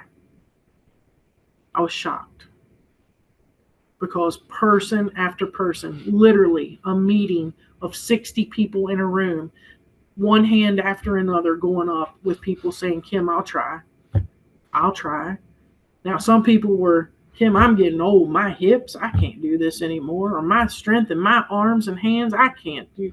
I'm getting hurt all the time because I can't do these restraints. I can't get a kid in seclusion. Like, let's do something different. But time after time, people were willing to do it. So the momentum was building. We started showing people the idea we had with the bean bags. Fast forward a little bit, a couple months, to December 2004, 2 days before Christmas. We had a 13-year-old young man join our organization. 2 days before Christmas, well, it actually would have been 3 days before Christmas, about 2 o'clock in the afternoon, his mom brought him for his sort of admission day. His mom stayed close by because it was hard for her, 3 days before Christmas, putting him in a residential facility. So she stayed in a hotel about a mile away. He had a good evening.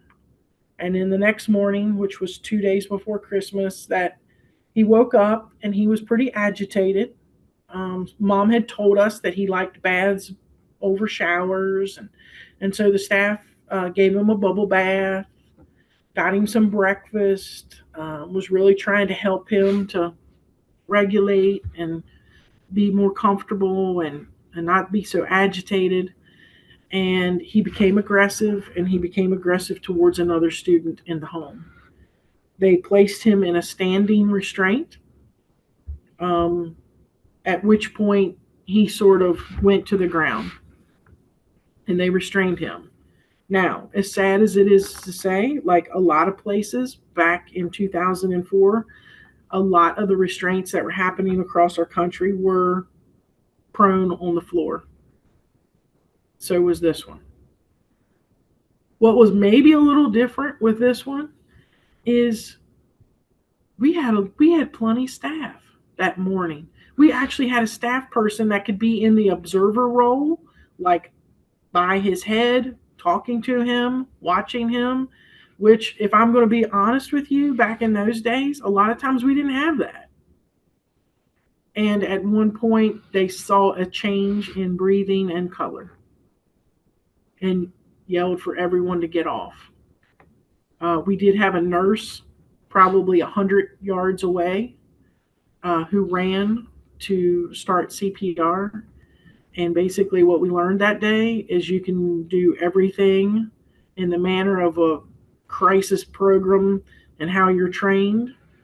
You can have medical people there and still something can happen very, very, very bad when you put your hands on others. And he passed away. And I tell people all the time, people ask if that death was the reason that Grafton invented Ukeru. And I can honestly say to you that it wasn't. To me, the reason we did something different finally was because of Jim Gaynor. But I can also tell you that that death changed everything. It changed our sense of urgency. It changed our commitment to really make a drastic change in our organization. And that was because we never wanted another student to die. We never wanted another family to have to go through that. And honestly, for me as executive director, I will also tell you, I never want a direct care or an employee who's actually coming to work thinking they're trying to do good things for kids to have to experience what those staff experienced. Moms and grandmas were the primary people there that morning who again, worked in this field for some years for good reasons. Now, those staff were found to not have done anything wrong and no kinds of charges were pressed, but it changed a lot of people's lives forever. And so we feel very strongly that if we can offer folks an alternative to safety, we need to do it. And so we've been able to do some pretty amazing things, and I'll share that what we've been able to do to make these changes at Grafton, but then for other places as well outside of Grafton. So as you can see here, as an overall organization, we have decreased our use of restraint by 99%. We have eliminated seclusion. The seclusion has been gone from our organization for about 10 years now. The Winchester region where we started this is about, I think we're at our 9th year of being restraint free. 9 years since we've even taught a restraint to any of our staff. We teach our staff Ukeru. In our psychiatric residential treatment centers, which would make up that, sort of 1% of restraints that are left, the only restraint that we teach is a standing restraint.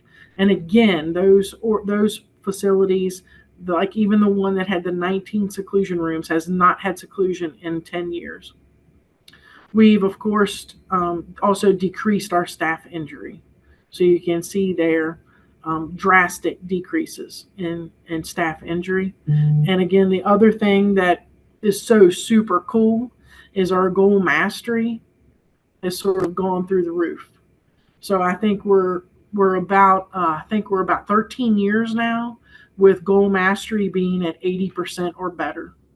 And when we started, it was 35%, which is very embarrassing.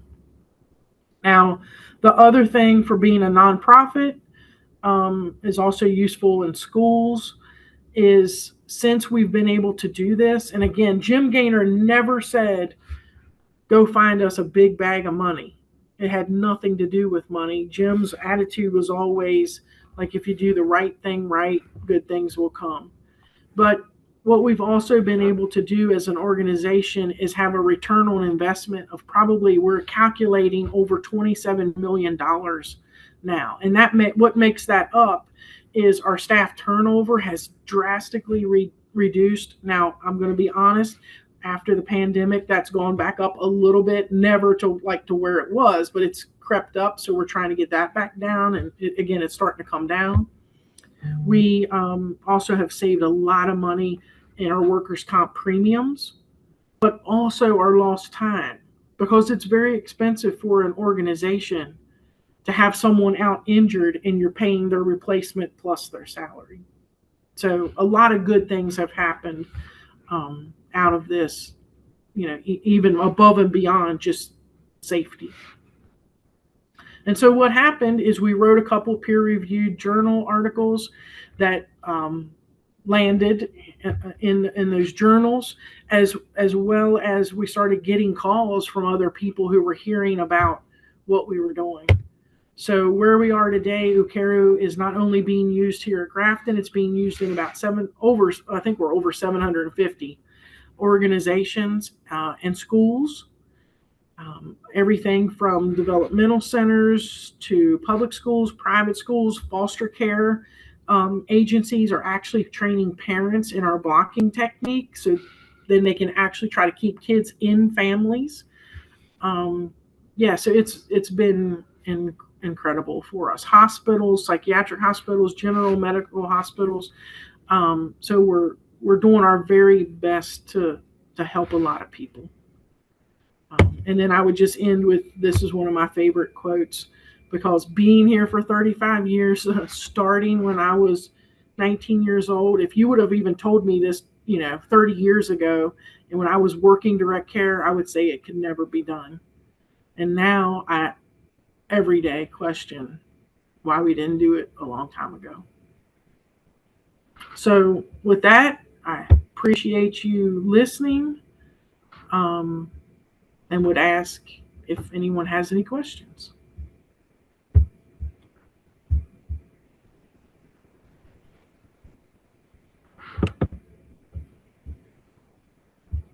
Tim, I have a question. Can you hear me okay? Yes. So I actually have been working with a student who's in a program in Massachusetts that is using a pad system. I don't know that they've been trained in Ukeru or not.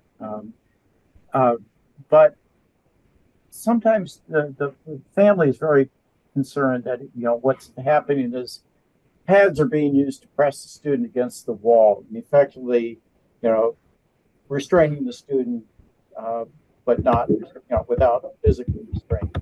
That doesn't sound like your policy.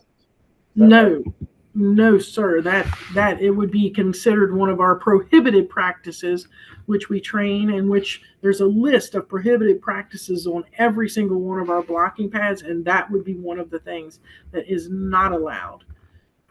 Again, it's really just to be used in a defensive nature as you're backing up to keep you safe. And the whole idea is, when I can keep myself safe, then my actions and even the words that come out of my mouth are much more comforting, kind, and helping people to sort of calm and self-regulate. Yeah. That would make me mad if someone pushed me up against the right. I mean, that would not be, it would sort of be the exact opposite of what we're trying to do. Absolutely. I see we have a question from Michelle. Hi, thank you so much, Kim. This was so informative and really awesome, and thank you for sharing your story and being so honest with us. I guess my big question is, I know you talked about doing trainings and sort of expanding Ukeru to lots of school districts.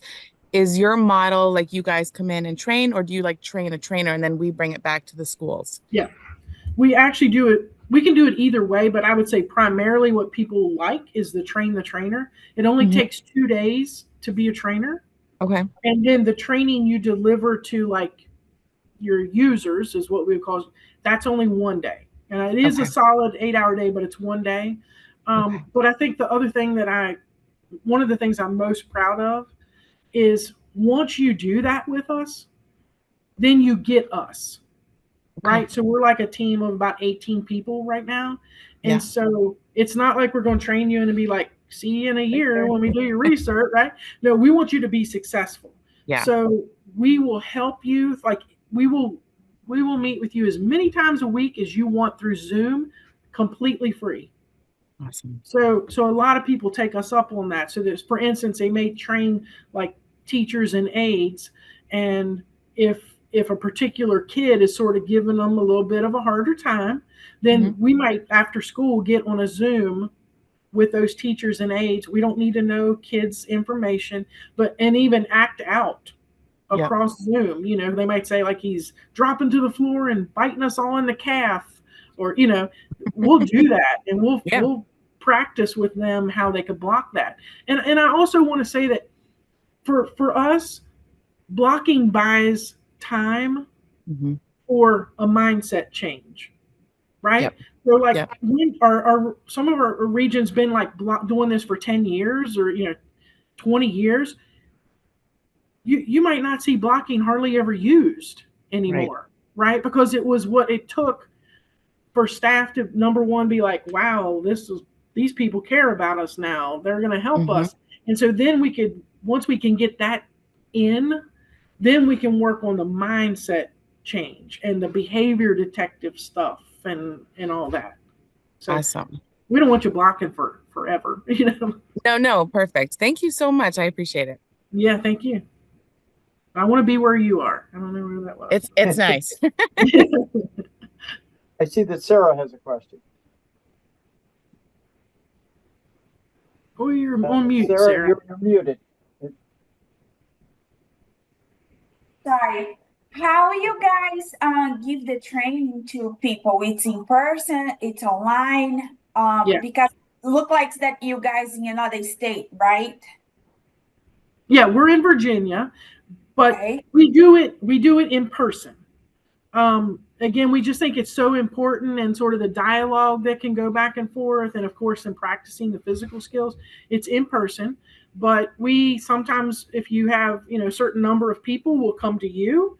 But then we also hold what we call open trainings all around. It's sort of like the world, right? So if you go to our website, which I'll put on the chat, you can go there and look at upcoming trainings, and there might be one close to you. Okay. Thank you. Thank you. I think something that's worth mentioning here is that, you heard this morning, DESE has been taking the initiative and wanting schools to reduce the use of seclusion. You heard about the $1.5 million that have been given out to the school districts for training. Unfortunately, that's kind of on a short schedule, but, the hope is that will be in next year's budget. And there'll be more. I think there were like 26 schools selected for this quick round. But to get back to Ukeru, the DESE wanted to create a master list of approved vendors that could provide this training. And initially, the thought was that they would tie the grants only to the use of the master list. Well, there were problems with that system. But that finally got established, and Ukeru is on that list, right? Yes, sir. Yeah, we're excited. One of 4 or 5 programs that made it through a rather exhaustive process as approved by DESE to provide training that should hopefully reduce the use of exclusionary seclusion. And Tim, it looks like we have a question on chat that someone's asking about self-harm. And so I want to make sure that folks know that we also do have blocking techniques for self-harm. We do know that that can be challenging, right? If you have someone who is self-harming and various levels and degrees of that. And so we do have blocking techniques. It's also important for me to say that, these techniques we practice. Like during that training, we're going to physically practice, and we're going to try to be as what we like to think is we're going to be as realistic as we can while maintaining safety. We don't want anyone hurt during training, but you might be a little sweaty, and like we want you to practice because we want people to feel confident and competent when they leave that training, that they're like, whew, I can do this. Like I can go in my classroom. This is going to help.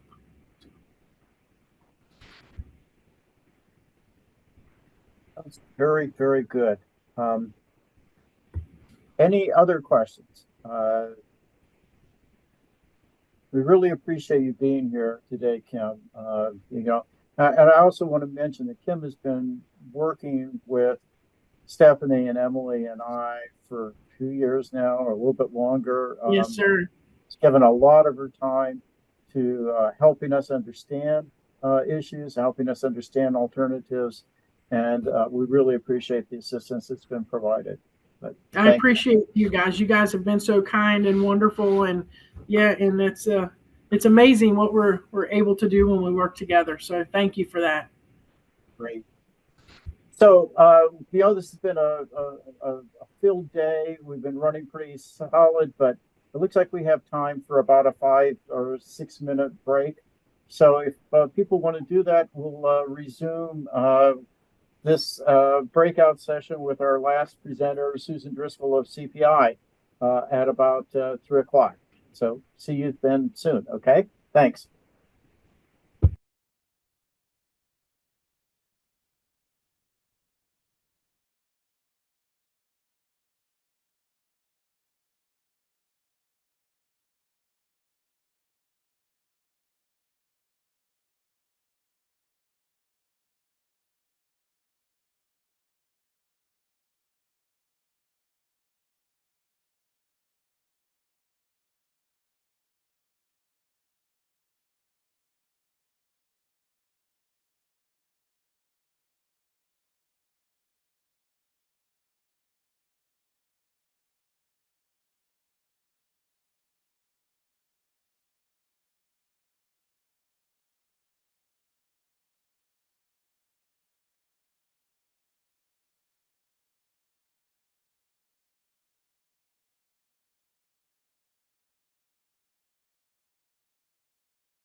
Hey, Susan, hello.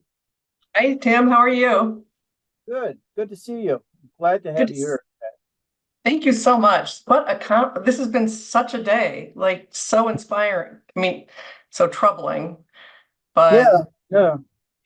Well, we really thank you for being here and being part of this. I again, when we started thinking about doing this, we had no idea that we'd have attendance like we have, and the representation we have from lots of different places.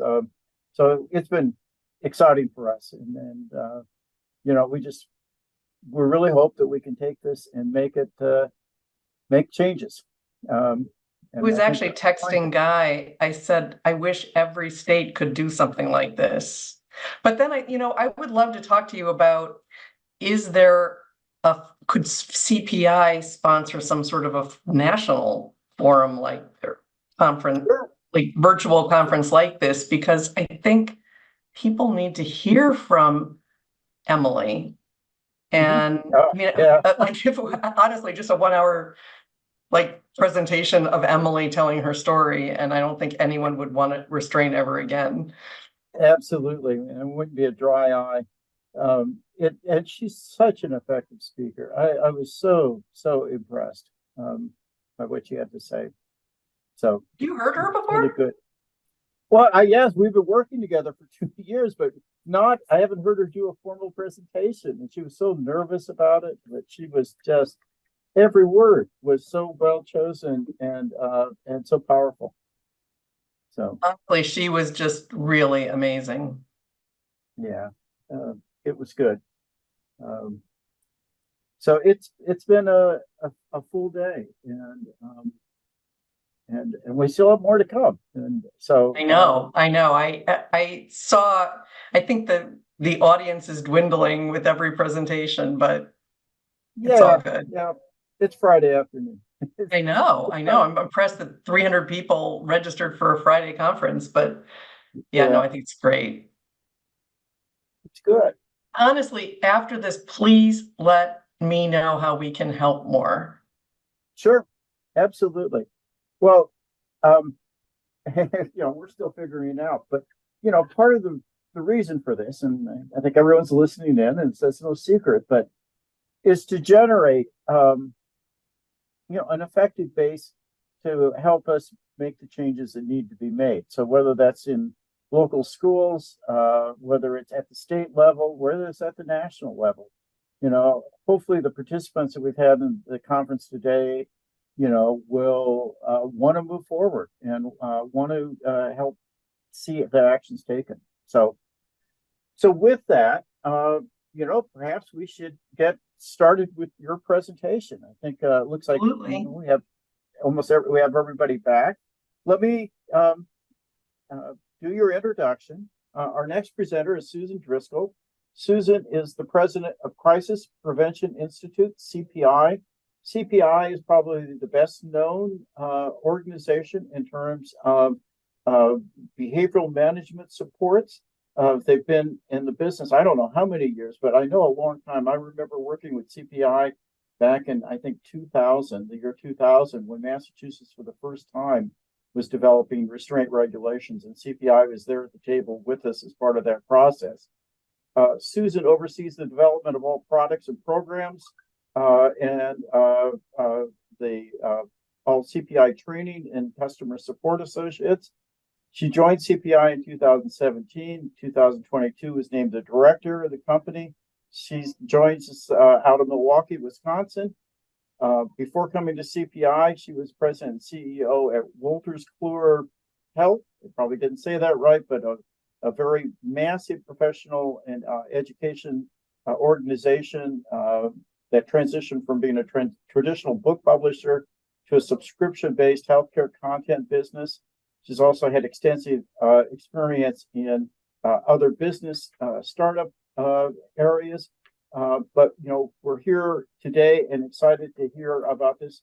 We know that CPI, while being in the field for a long time, is undergoing kind of a renaissance. And I look forward to hearing about this as Susan presents here today. So Susan, without any further ado, the Floor is yours. Thank you, Tim. It's great to be here. I'm really honored to be here, and I've been so inspired by the presentations for this day. So I'm just humbled to be part of this group. As Tim mentioned, CPI has been in business for actually 42 years. I'm not sure I would call it a renaissance. I hope it's more of a revolution that we are embarking on, because when I joined CPI 6 years ago, one of the first things I learned is that CPI is known as the restraint company, and I was very troubled by that. I certainly understand why that's the case, because our most successful product involves de-escalation and physical interventions.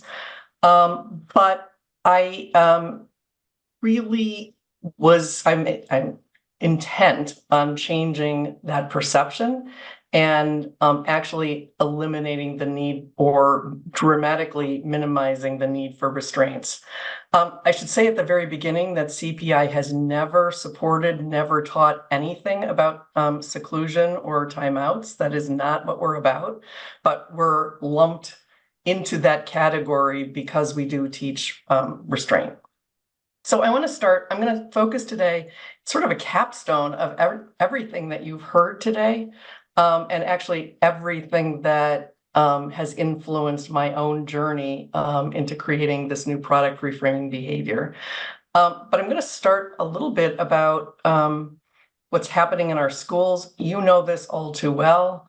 There's a youth mental health crisis. Depression and anxiety among young people doubled in the wake of the pandemic. 42% of high school students in 2021 reported that they were so sad or hopeless that they withdrew from the normal activities for a minimum of 2 weeks, and that suicide rates are increasing.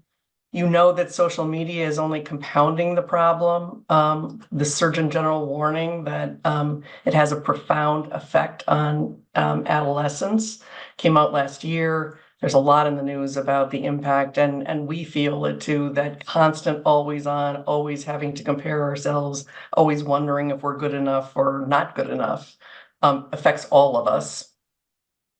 We know that teachers are struggling with classroom behavior. These are just a few of the news articles that pop up almost every week about the discipline problem in not only US classrooms, but worldwide, honestly, and how those disruptive behaviors are actually affecting teacher retention. In this recent survey, 81% of teachers experienced verbal outbursts by students that disrupted learning. 67%, this is incredible, 67% have had items damaged or destroyed due to student behavior. 40% are seriously worried about being injured by a student, and 27% actually have been injured by a student. So, at CPI, we see this every day in increasing requests for our core trainings and for more advanced trainings. But in fact, our mission, which is on the badges that everybody wears to work every day, is this. We teach the world that by combining the right skills with dignity and respect, you create well-being throughout the workplace and beyond. So in fact, that is so not aligned with this disruptive world and the need for increased restraint that it has really caused us to be very intent on changing what's happening. And so, to be true to that mission, we have to play a leadership role in dramatically reducing the need for restraint and eliminating exclusionary timeouts. It's just part of our fabric and our mission to be part of the solution. So you might ask, what are we doing about it? And the first is that we, a few years ago, actually in November 2022, we formed a formal partnership with Guy Stevens and AASR. He has been incredibly influential in helping us on this journey to eliminate restraint and seclusion. As I talk about this new program, Reframing Behavior, you will see a lot of what he spoke about in the opening keynote. We work together in lobbying states to end seclusion. He, calls me in to testify for, whenever there is some sort of a legislative action, and I'm happy to support those So we've got a really great collaboration. He actually, when he first got involved with us, before we formed this formal partnership, I invited him to attend one of our trainings. And he attended and he gave me 3 pages of notes of what he thought was good and not good about the training. We then started embarking on the 3rd edition of our programs, which we launched last year. And after they were done, I actually followed up with him and I said, you know, Guy, you should see what we've done because it was heavily influenced on your suggestions. And some of those changes are these. We have a much greater emphasis on being trauma-informed and person-centered. We are increasing our discussion on the connection between the brain, nervous system, and behavior. He said, you're talking about the risk of restraint too late in the program, and he was right. It was in Module 8. We've now moved it up, so the program starts with the risk of restraint, and then we can emphasize it through the program. And we've added a whole bunch of lived experience videos so that teachers can really understand the trauma of what happens when a restraint, when a restraint happens. These are just a few of the slides that we use in our trainings now. We constantly refer to restraint should only be used when there's imminent or immediate risk of harm. And again, we introduced that in the first module so we can carry it through. We want people to understand whether the behavior really is going to cause immediate risk, immediate harm or not. We actually have introduced this decision-making matrix, which is all about risk. And, when something is extreme or imminent, in only those cases should a restraint be used. We talk about the duty of care, making sure that whatever happens is reasonable, proportionate. It's only a last resort, to focus on human rights and, to reduce use. We also, before we teach any of the physicals, I mentioned the lived experience, and I want to play one for you. It's 4 minutes long, but I think it's worth hearing, and it sort of actually amplifies the message that Emily gave this morning. My name is Maria Moore. This is Angel, my son. Angel needed a lot of help, and there was a lot of support that he was not getting by being in a general education classroom. The individual that was supposed to be working with Angel was only working with him one day when Angel came home completely distraught. My name is Michelle Estrada, and this is Orlando Flores, my son. When he turned 3, he went to an early childhood program. The instructors were used to working with children that had challenges or needed extra help, so I was comfortable knowing that he was going to be receiving this extra help. Until I found out about a few of the things that were happening and actions that were being taken to train him, I would say. When they showed me where he sat at the table and he had a different kind of chair from the other kids. And I'm like, why is this, why is this chair different? And they said, because he doesn't sit still and he tends to want to get up and wander. So we use this chair and it has the straps to hold him in his chair so that he can't get up. It made me sick. He's this little 3-year-old who can barely speak up for himself and speak out, and he was traumatized. Angel told me that he was restrained by his parapro just by him holding him tightly and firmly in his seat. So he had both of his arms compressed, holding him in his seat. I wasn't doing anything. I was just trying to take a break. He was restraining me. I was sitting in the chair crying. I was asking the teachers for help, and I was asking to call my mom, but they wouldn't let me. They thought that because Angel has a disability, that he had the right to do this. You can't do it.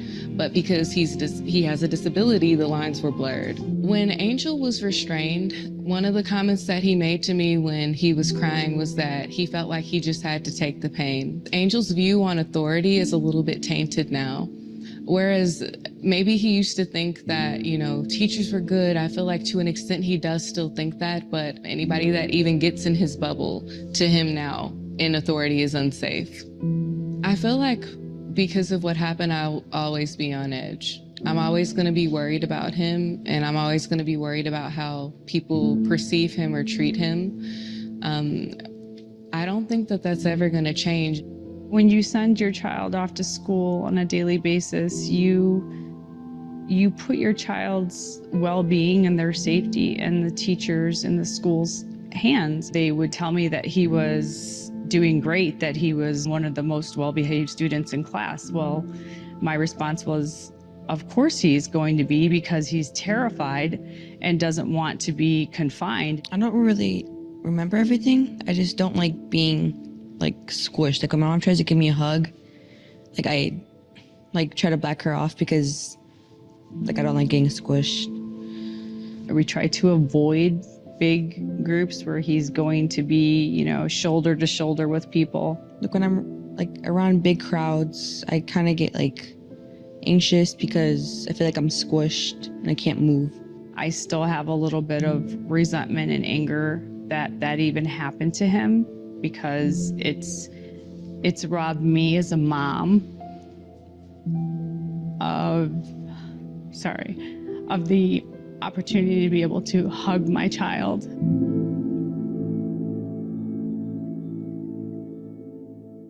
So one of the notes that Guy had given us was how when it was time to do and teach the disengagements and the physical interventions, people were all jazzed and said, great, you know, this is the fun part. And so we introduced these because we want people to understand that this is not the fun part. This is the most serious part. This is the most traumatizing part. And you need to go into this part of the training with your eyes wide open of the, you know, the trauma that you can cause, not because you intend to do it, but just because it's a very traumatizing act. So every one of our participants now sees a series of these videos as part of the training. My name is Maria Moore. Sorry. We talk about defendable decision-making. A big part of the program is making sure that if you do a restraint, you can defend it. And this is the criteria that we use in terms of making it defendable. Was it a last resort? Was it out of necessity? Was it imminent or immediate harm and there was no alternative? Was it reasonable and was it proportionate? Again, we can't teach people enough about the consequences of doing a restraint. And again, seclusion is never part of this training and never part of the formula. As Michael Kresmine said this morning, these behaviors, these violent behaviors don't come out of nowhere. So understanding the early signs is really what this is all about. So that you never should, very rarely should you get into a situation like this. All of that said, this quote, and this is another quote that came from Guy, there comes a point where we need to just stop just pulling people out of the river. We need to go upstream and find out why they're falling in. And that led us to start to ask the question, why are these behaviors coming more challenging? Now, you've heard all about this all day, so I don't have to repeat it. But the reality is we are living in a world of overwhelming stress. Everything about our personal lives is stressful, and then compound it with with global warming, with political unrest, and with the reality and the negativity of 24/7 news. It is more than our bodies are, we're wired to handle.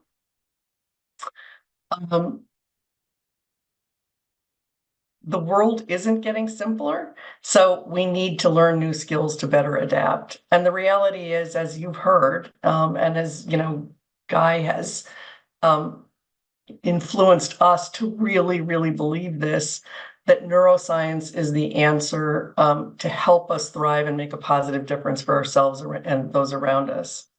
And so with that, we are introducing Reframing Behavior. It's a new program that's launching in July. And it's sort of summary of a lot of the things you've been hearing. Just very quickly, how does it fit within CPI? The core of our training is verbal intervention, where we teach the early stages of a crisis and how to de-escalate. We do have nonviolent crisis intervention, which is really what we're known for, that includes the de-escalation. 70% of that is de-escalation, the 30% is disengagements and physical holds. We have an advanced physical skills, which is really designed if, as Kim mentioned, somebody falls to the floor, how do you manage them safely while you're getting them back to a standing position.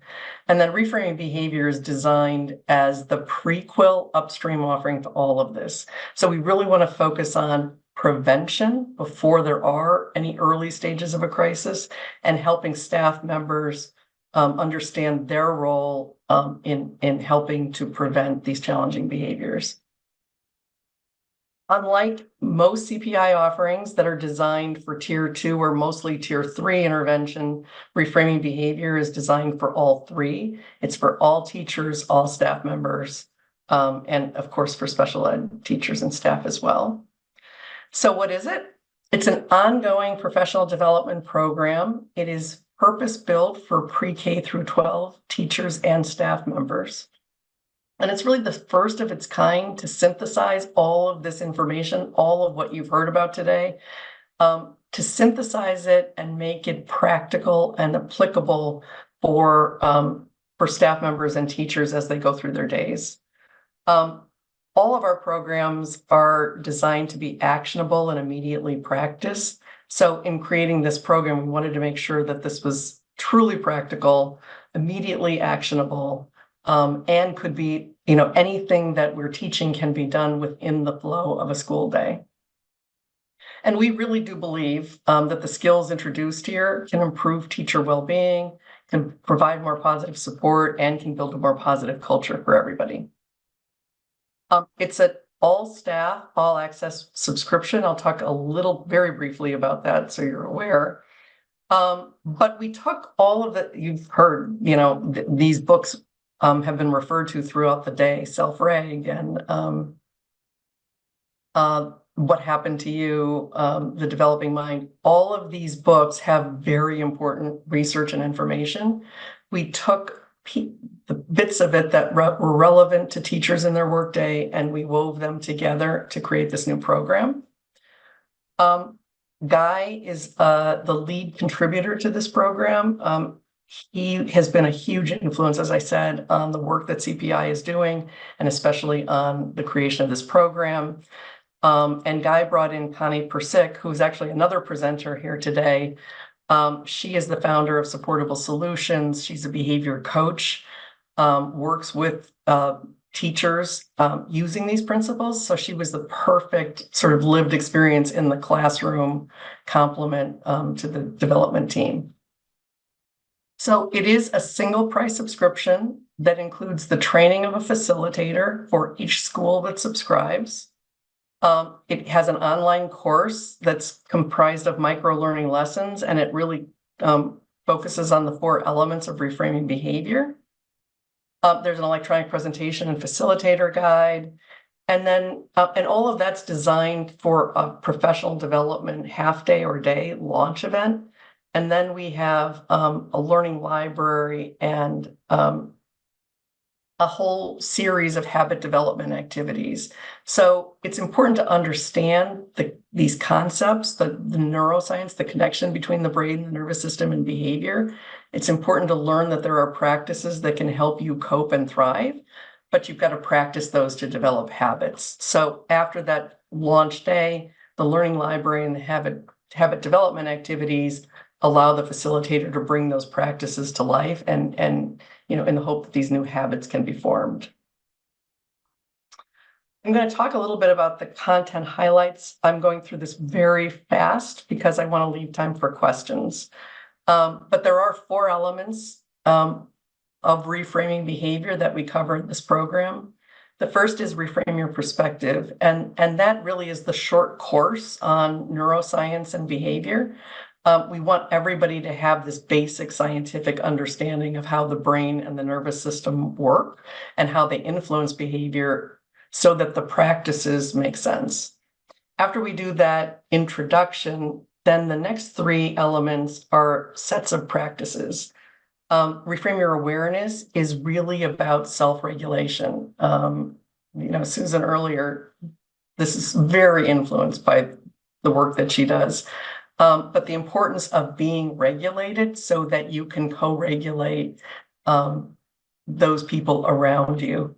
So whole set of practices on reframing your awareness. Once you are regulated, then you can reframe your actions to better positively support your students. And then finally, reframing your relationships. We all know how important relationships are to well-being and health.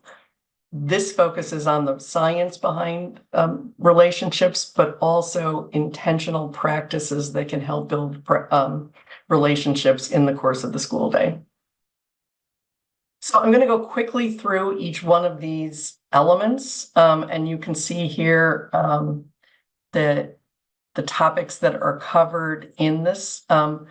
Heavy emphasis on behaviors being stress responses, how to recognize a stress response, understanding that the brain develops, back to front and bottom to top, so that children do not have the developed brain to be able to manage their stress like adults can. We talk about levels of stress and toxic stress and how that leads to trauma.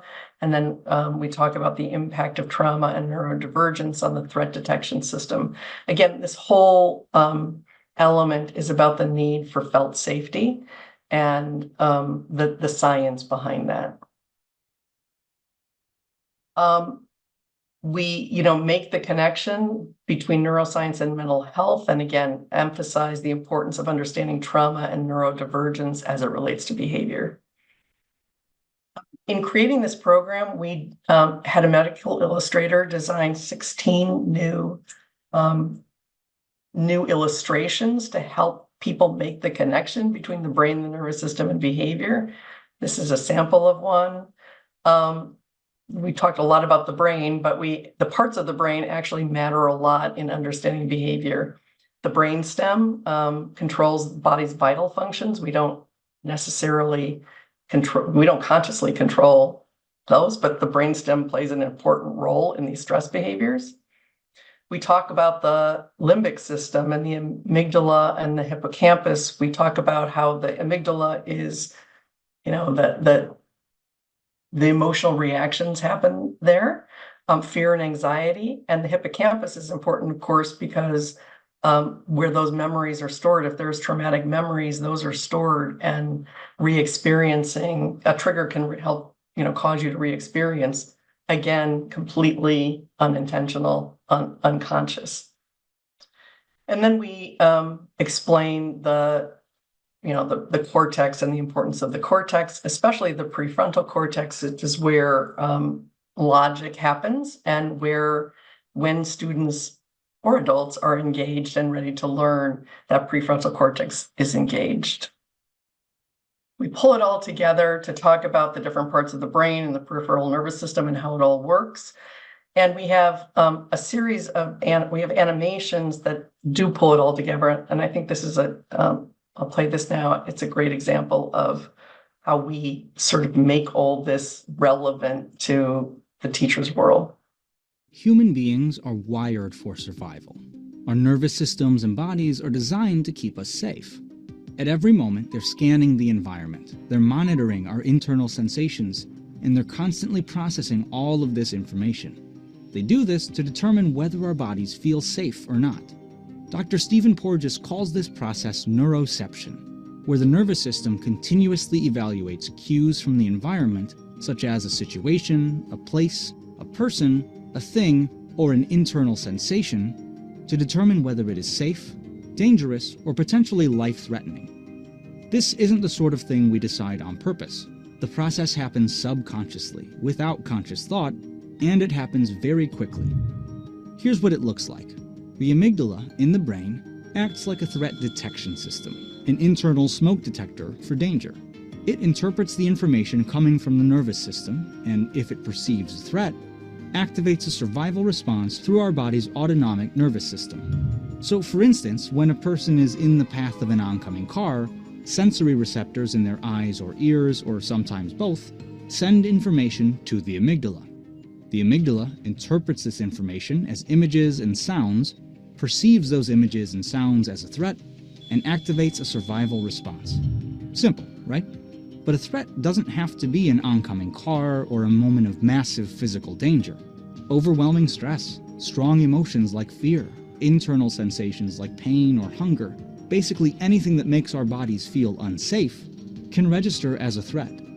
That's when a heightened emotional response kicks in. Stress hormones, adrenaline, cortisol, and norepinephrine get released throughout the body. Our emotional brain becomes overwhelmed, which means we have less cognitive control. When this happens, we've entered a state of dysregulation. Intense or prolonged stress can lead to an instinctive survival response, where the prefrontal cortex isn't engaged, and we respond without thinking about it, which usually means fight, flight, or freeze. This is the stress response system. When it's activated, our behaviors are instinctual, unintentional, and designed for an immediate protective response to a perceived threat. So that earlier statement was very literal. We are wired to survive. The reality is we are all wired the same way. We're all, adults, children, we're all wired to survive. The stress that's coming at us from all angles is very dysregulating. And that is why we're seeing this increase in behaviors. And because teachers are dysregulated too, they're not as equipped to handle it. So the most important thing for us in developing this new program was to help people literally reframe, understand that, they're normal, kids are normal, these are all stress responses. And the only way we're going to be able to adapt and thrive and survive is to learn different habits so that we can cope in this world that, we're living in and is not going to get simpler. So that's the summary of the Reframe Your Perspective. Reframe Your Awareness, as I said, is all about self-regulation. Interoception we cover, which is understanding your body, being aware of your body state. And then we introduce this 3-part technique called Notice, Name, and Navigate. In the program, we talk about the window of tolerance. This is the work of Dr. Dan Siegel. It's the optimal zone of arousal for a person to function, and it's when we can do our best work. We talk about this in terms of, from a very practical point of view, that we go in and out of our window of tolerance every day, and the goal is not to stay within the window of tolerance. That's impossible. The goal is to recognize when you're going out of your window of tolerance, and then to employ strategies to get back in. But if you go too far out in either direction, that's when you have the fight or flight response or the freeze response. So a lot of what we're seeing, especially with these mental health issues or these very disruptive, violent behaviors, are people who are clearly out of their window of tolerance. And the goal is to try to stay in there as much as you can, but know when you're not. In terms of the Notice, Name, and Navigate strategy, what we are focusing on is helping teachers, staff members, start to notice their internal sensations, name those sensations, those emotions and sensations, because if you name them, there's research that supports you're better able to regulate them.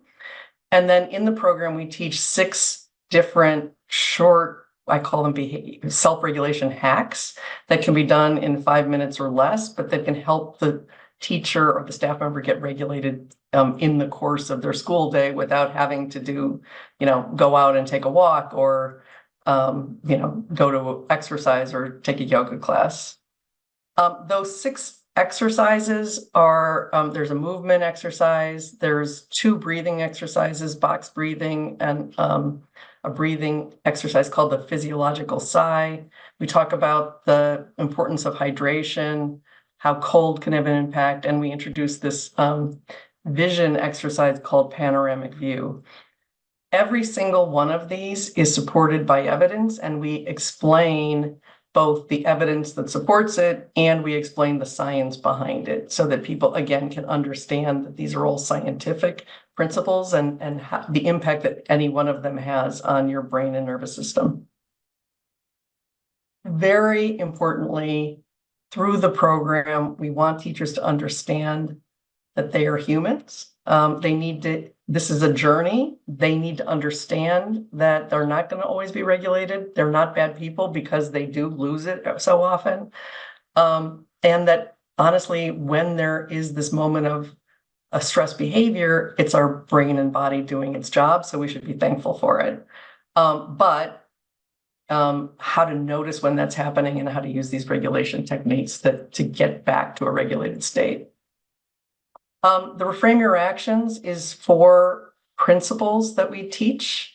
And you, again, have heard a lot of this in the earlier presentations, but the most important principle that we want staff members to know is to assume a stress behavior first.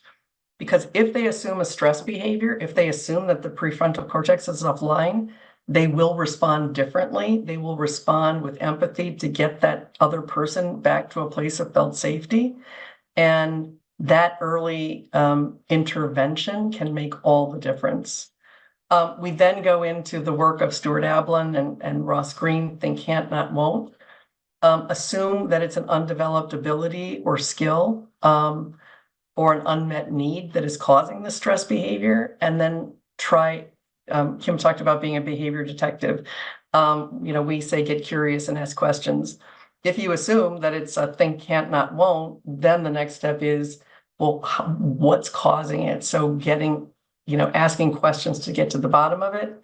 And then finally, we talk about the science of positive language and how using positive language when you talk and also when you think can have a very positive impact on how you relate to situations. As I said, the most important thing is to assume a stress behavior first. Two things are important about that. One is it helps you understand that, whatever is happening, it can be for a lot of different reasons. But if you assume a stress behavior, if you assume it's not intentional, you're able to stay regulated as well.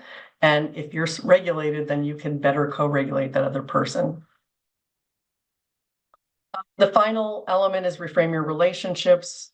Here we talk about these intentional points of connection and a whole section on how to listen and respond appropriately.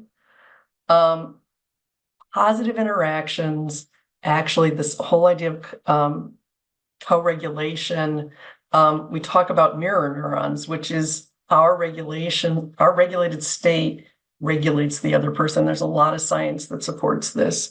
So if we can stay positive, we can mirror that and actually impact the behavior of somebody else. Conversely, if we're dysregulated and stressed, that has a negative impact on those people that we're encountering. So it can escalate a situation much more quickly.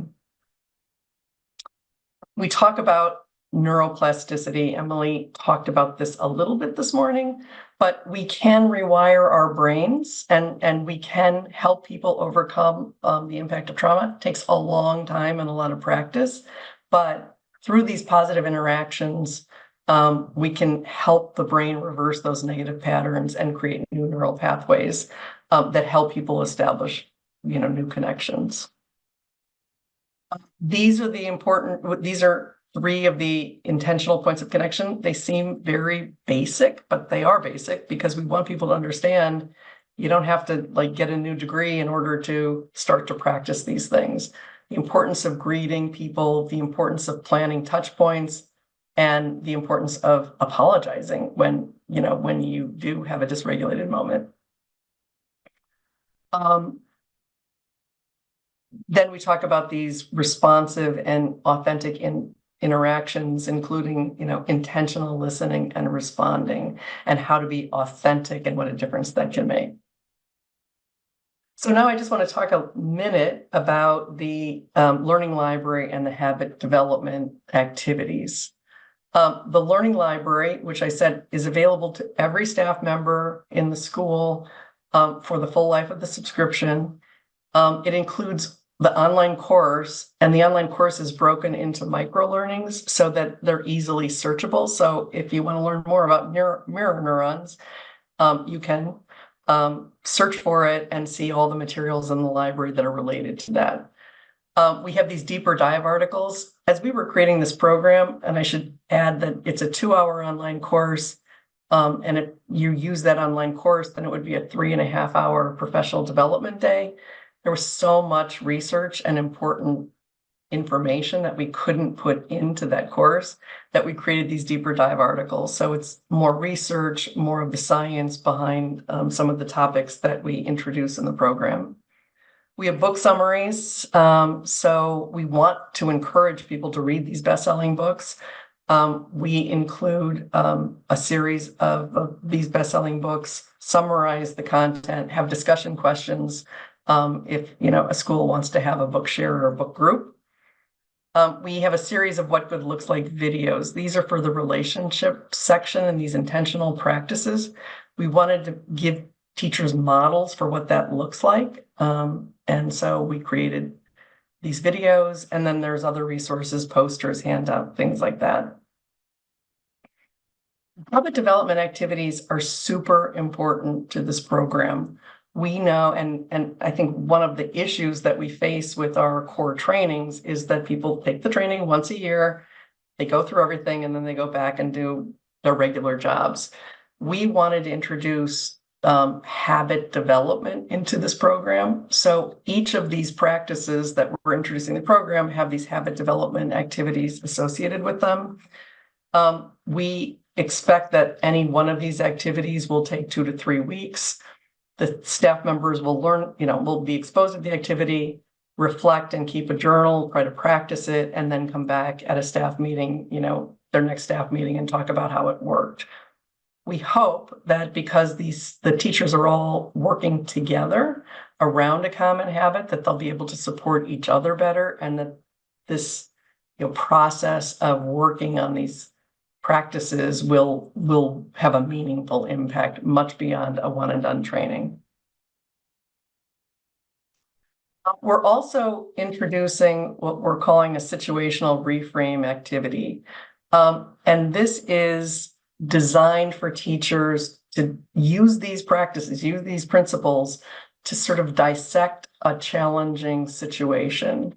So all of the practices that we're introducing, it's really just a guide for a group of teachers to work together to say, well, what was this a stress? Was this a stress response? Are you able to stay regulated in the moment? What are you feeling? What are your emotions and sensations when this is occurring? Is it an unmet, need? What might that be? So that they can dissect the situation as a group and come to some conclusions. Now, this is not designed to replace the FBA or the BIP or any sort of special plan, but it could inform the creation of that plan or the evolution of that plan. Here, we really, through the whole program, it's all about the power of small commitments. We know that you're all super busy, super stressed, don't have time for big initiatives. So we wanted to make this very focused on small commitments and small practices, again, that can be incorporated into the workflow or a school day. So that's really what the purpose of all this is about. And I'll just end with this video that we created to sort of summarize the story. Kids carry more than their backpacks to school. They carry the fight their parents were having that kept them awake last night. They carry the fear of the bully who waits for them, the thing the mean girl just posted about them, the embarrassment they feel whenever they must speak in front of the class. And they carry the weight of the words of the adult who told them they were stupid. They carry the hunger they feel because their mom lost her job When we see the things kids carry with them into the classroom, and we have neuroscience-based training that helps us understand how our bodies respond to stress and anxiety, we can take actions to help us regulate our emotions and help students get out of fight, flight, or freeze mode and into learning mode. We can build a relationship that makes them feel safe and supported, and that means that kids can learn, teachers can teach, and the entire school can become a more positive environment for all.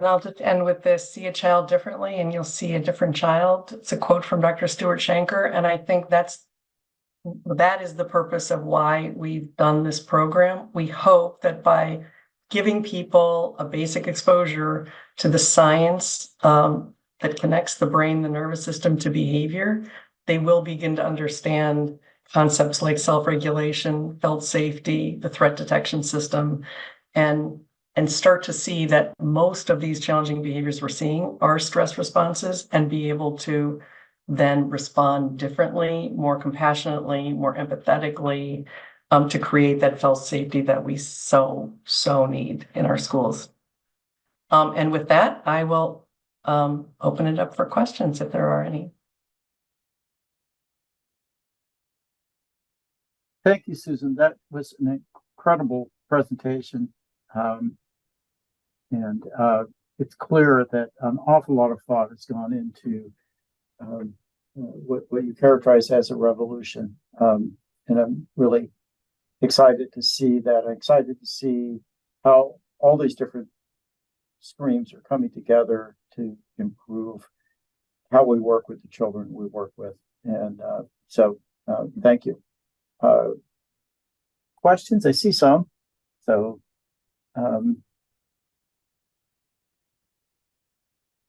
well, no, actually, I guess those from previous. There you go. So the question here is, will previous CPI trainings without these important elements be considered obsolete? Not at all. So the third edition that we launched this past year has those early, we introduced more neuroscience into each edition that we've done. We encourage people to use the most recent version because it has those additions that I think are so important, the ones that I talked about at the beginning. This again is a prequel.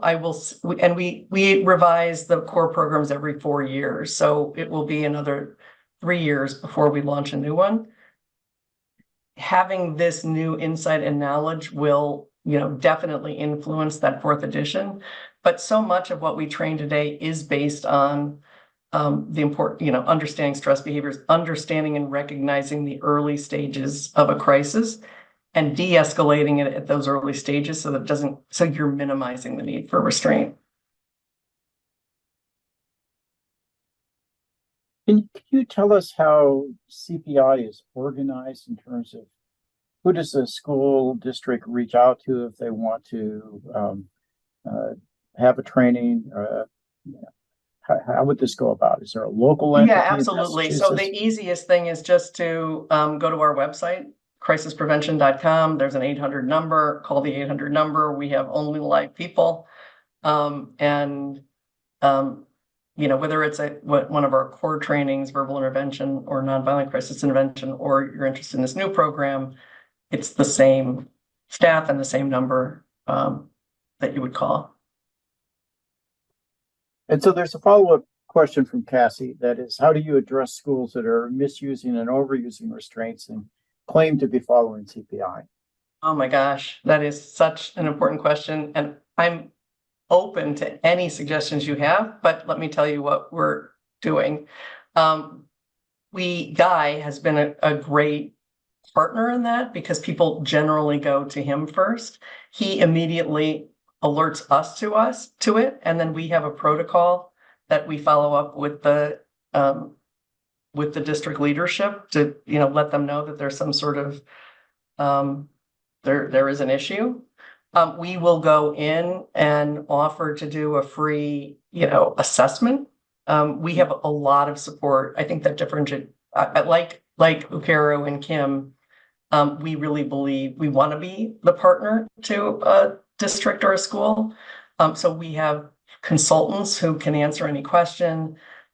We have a whistleblower email now, so that if a parent or a school, a staff member sees something that they don't think is right, they can email us or call us, and we will respond to that. We're very active with COPA now. We're trying to be wherever we can to help solve this problem, because we know that there are issues with the implementation of what we train. We know we are very proud of what we train and how it's been informed, but there's a lot of work to be done with people's implementation of it. So I don't know if you can say that a couple of questions. One quick follow-up. How do people get access to that whistleblower contact? It's an email address? Is that just an email at crisisprevention.com? I can follow up and give it to you, but honestly, if you just call the 800 number, if you have an issue, you'll be directed to one of our training development consultants who can take that information. And then as I said, we have a protocol now. So when somebody calls, there's a group of us who immediately get engaged to understand whether, how many people have been trained in the organization, about the certified instructor who's there, and we will follow up, on any issue that we hear about. So Mark Saunders asks, is there a parental training component? I'm sorry, pardon? Is there a parental training component so parents can be partners in this process? Yeah, we do. We worked with Mass General and the Lurie Center associated with Harvard to develop a parent training program. It was classroom based, and it did include some physical restraints. We do have that available if certified instructors want to offer it. But what we learned is that these parents who have these really challenging situations don't have time for an extensive in-class program.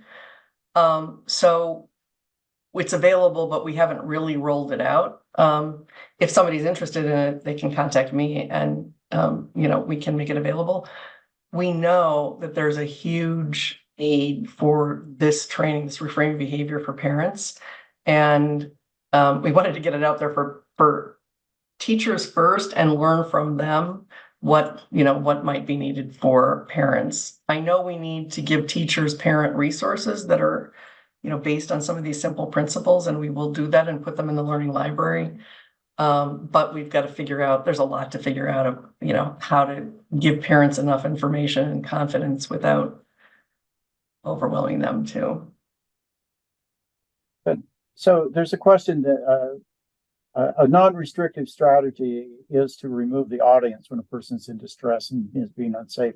Would that now be considered seclusion? I don't know if you can answer that, if it's a legal question. Yeah, well, since we don't cover seclusion, I can't really answer it, but I would say that, Michael said this earlier, these situations don't just suddenly occur out of nowhere. And when I think any one of us who's been trained in this can look at a videotape and say, oh my God, if he had only said this instead of that, this whole thing could have been de-escalated. So much of what we train is how to recognize those early warning signs and intervene early. But yes, calling for help removing, the child, not necessarily to a seclusion room, but just out of the classroom to a safe space. But I think the important thing here is it's got to be a safe space for them. It can't be, a seclusion room or an exclusionary timeout room that is scary. That's only going to add to their stress behavior. Absolutely. So if that's all the questions, again, it's been a pretty full day.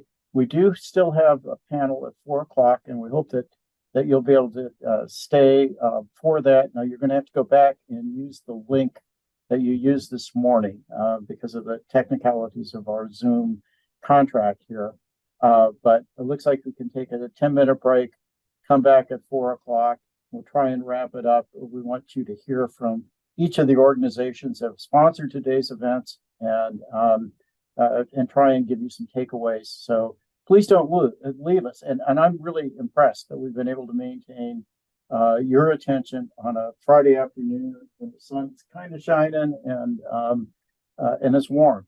So hope to see you all in about 10 minutes in the bigger room. Okay. Thank you. Thank you, Susan. We really appreciate it. Thank you, Tim, and thanks to everybody.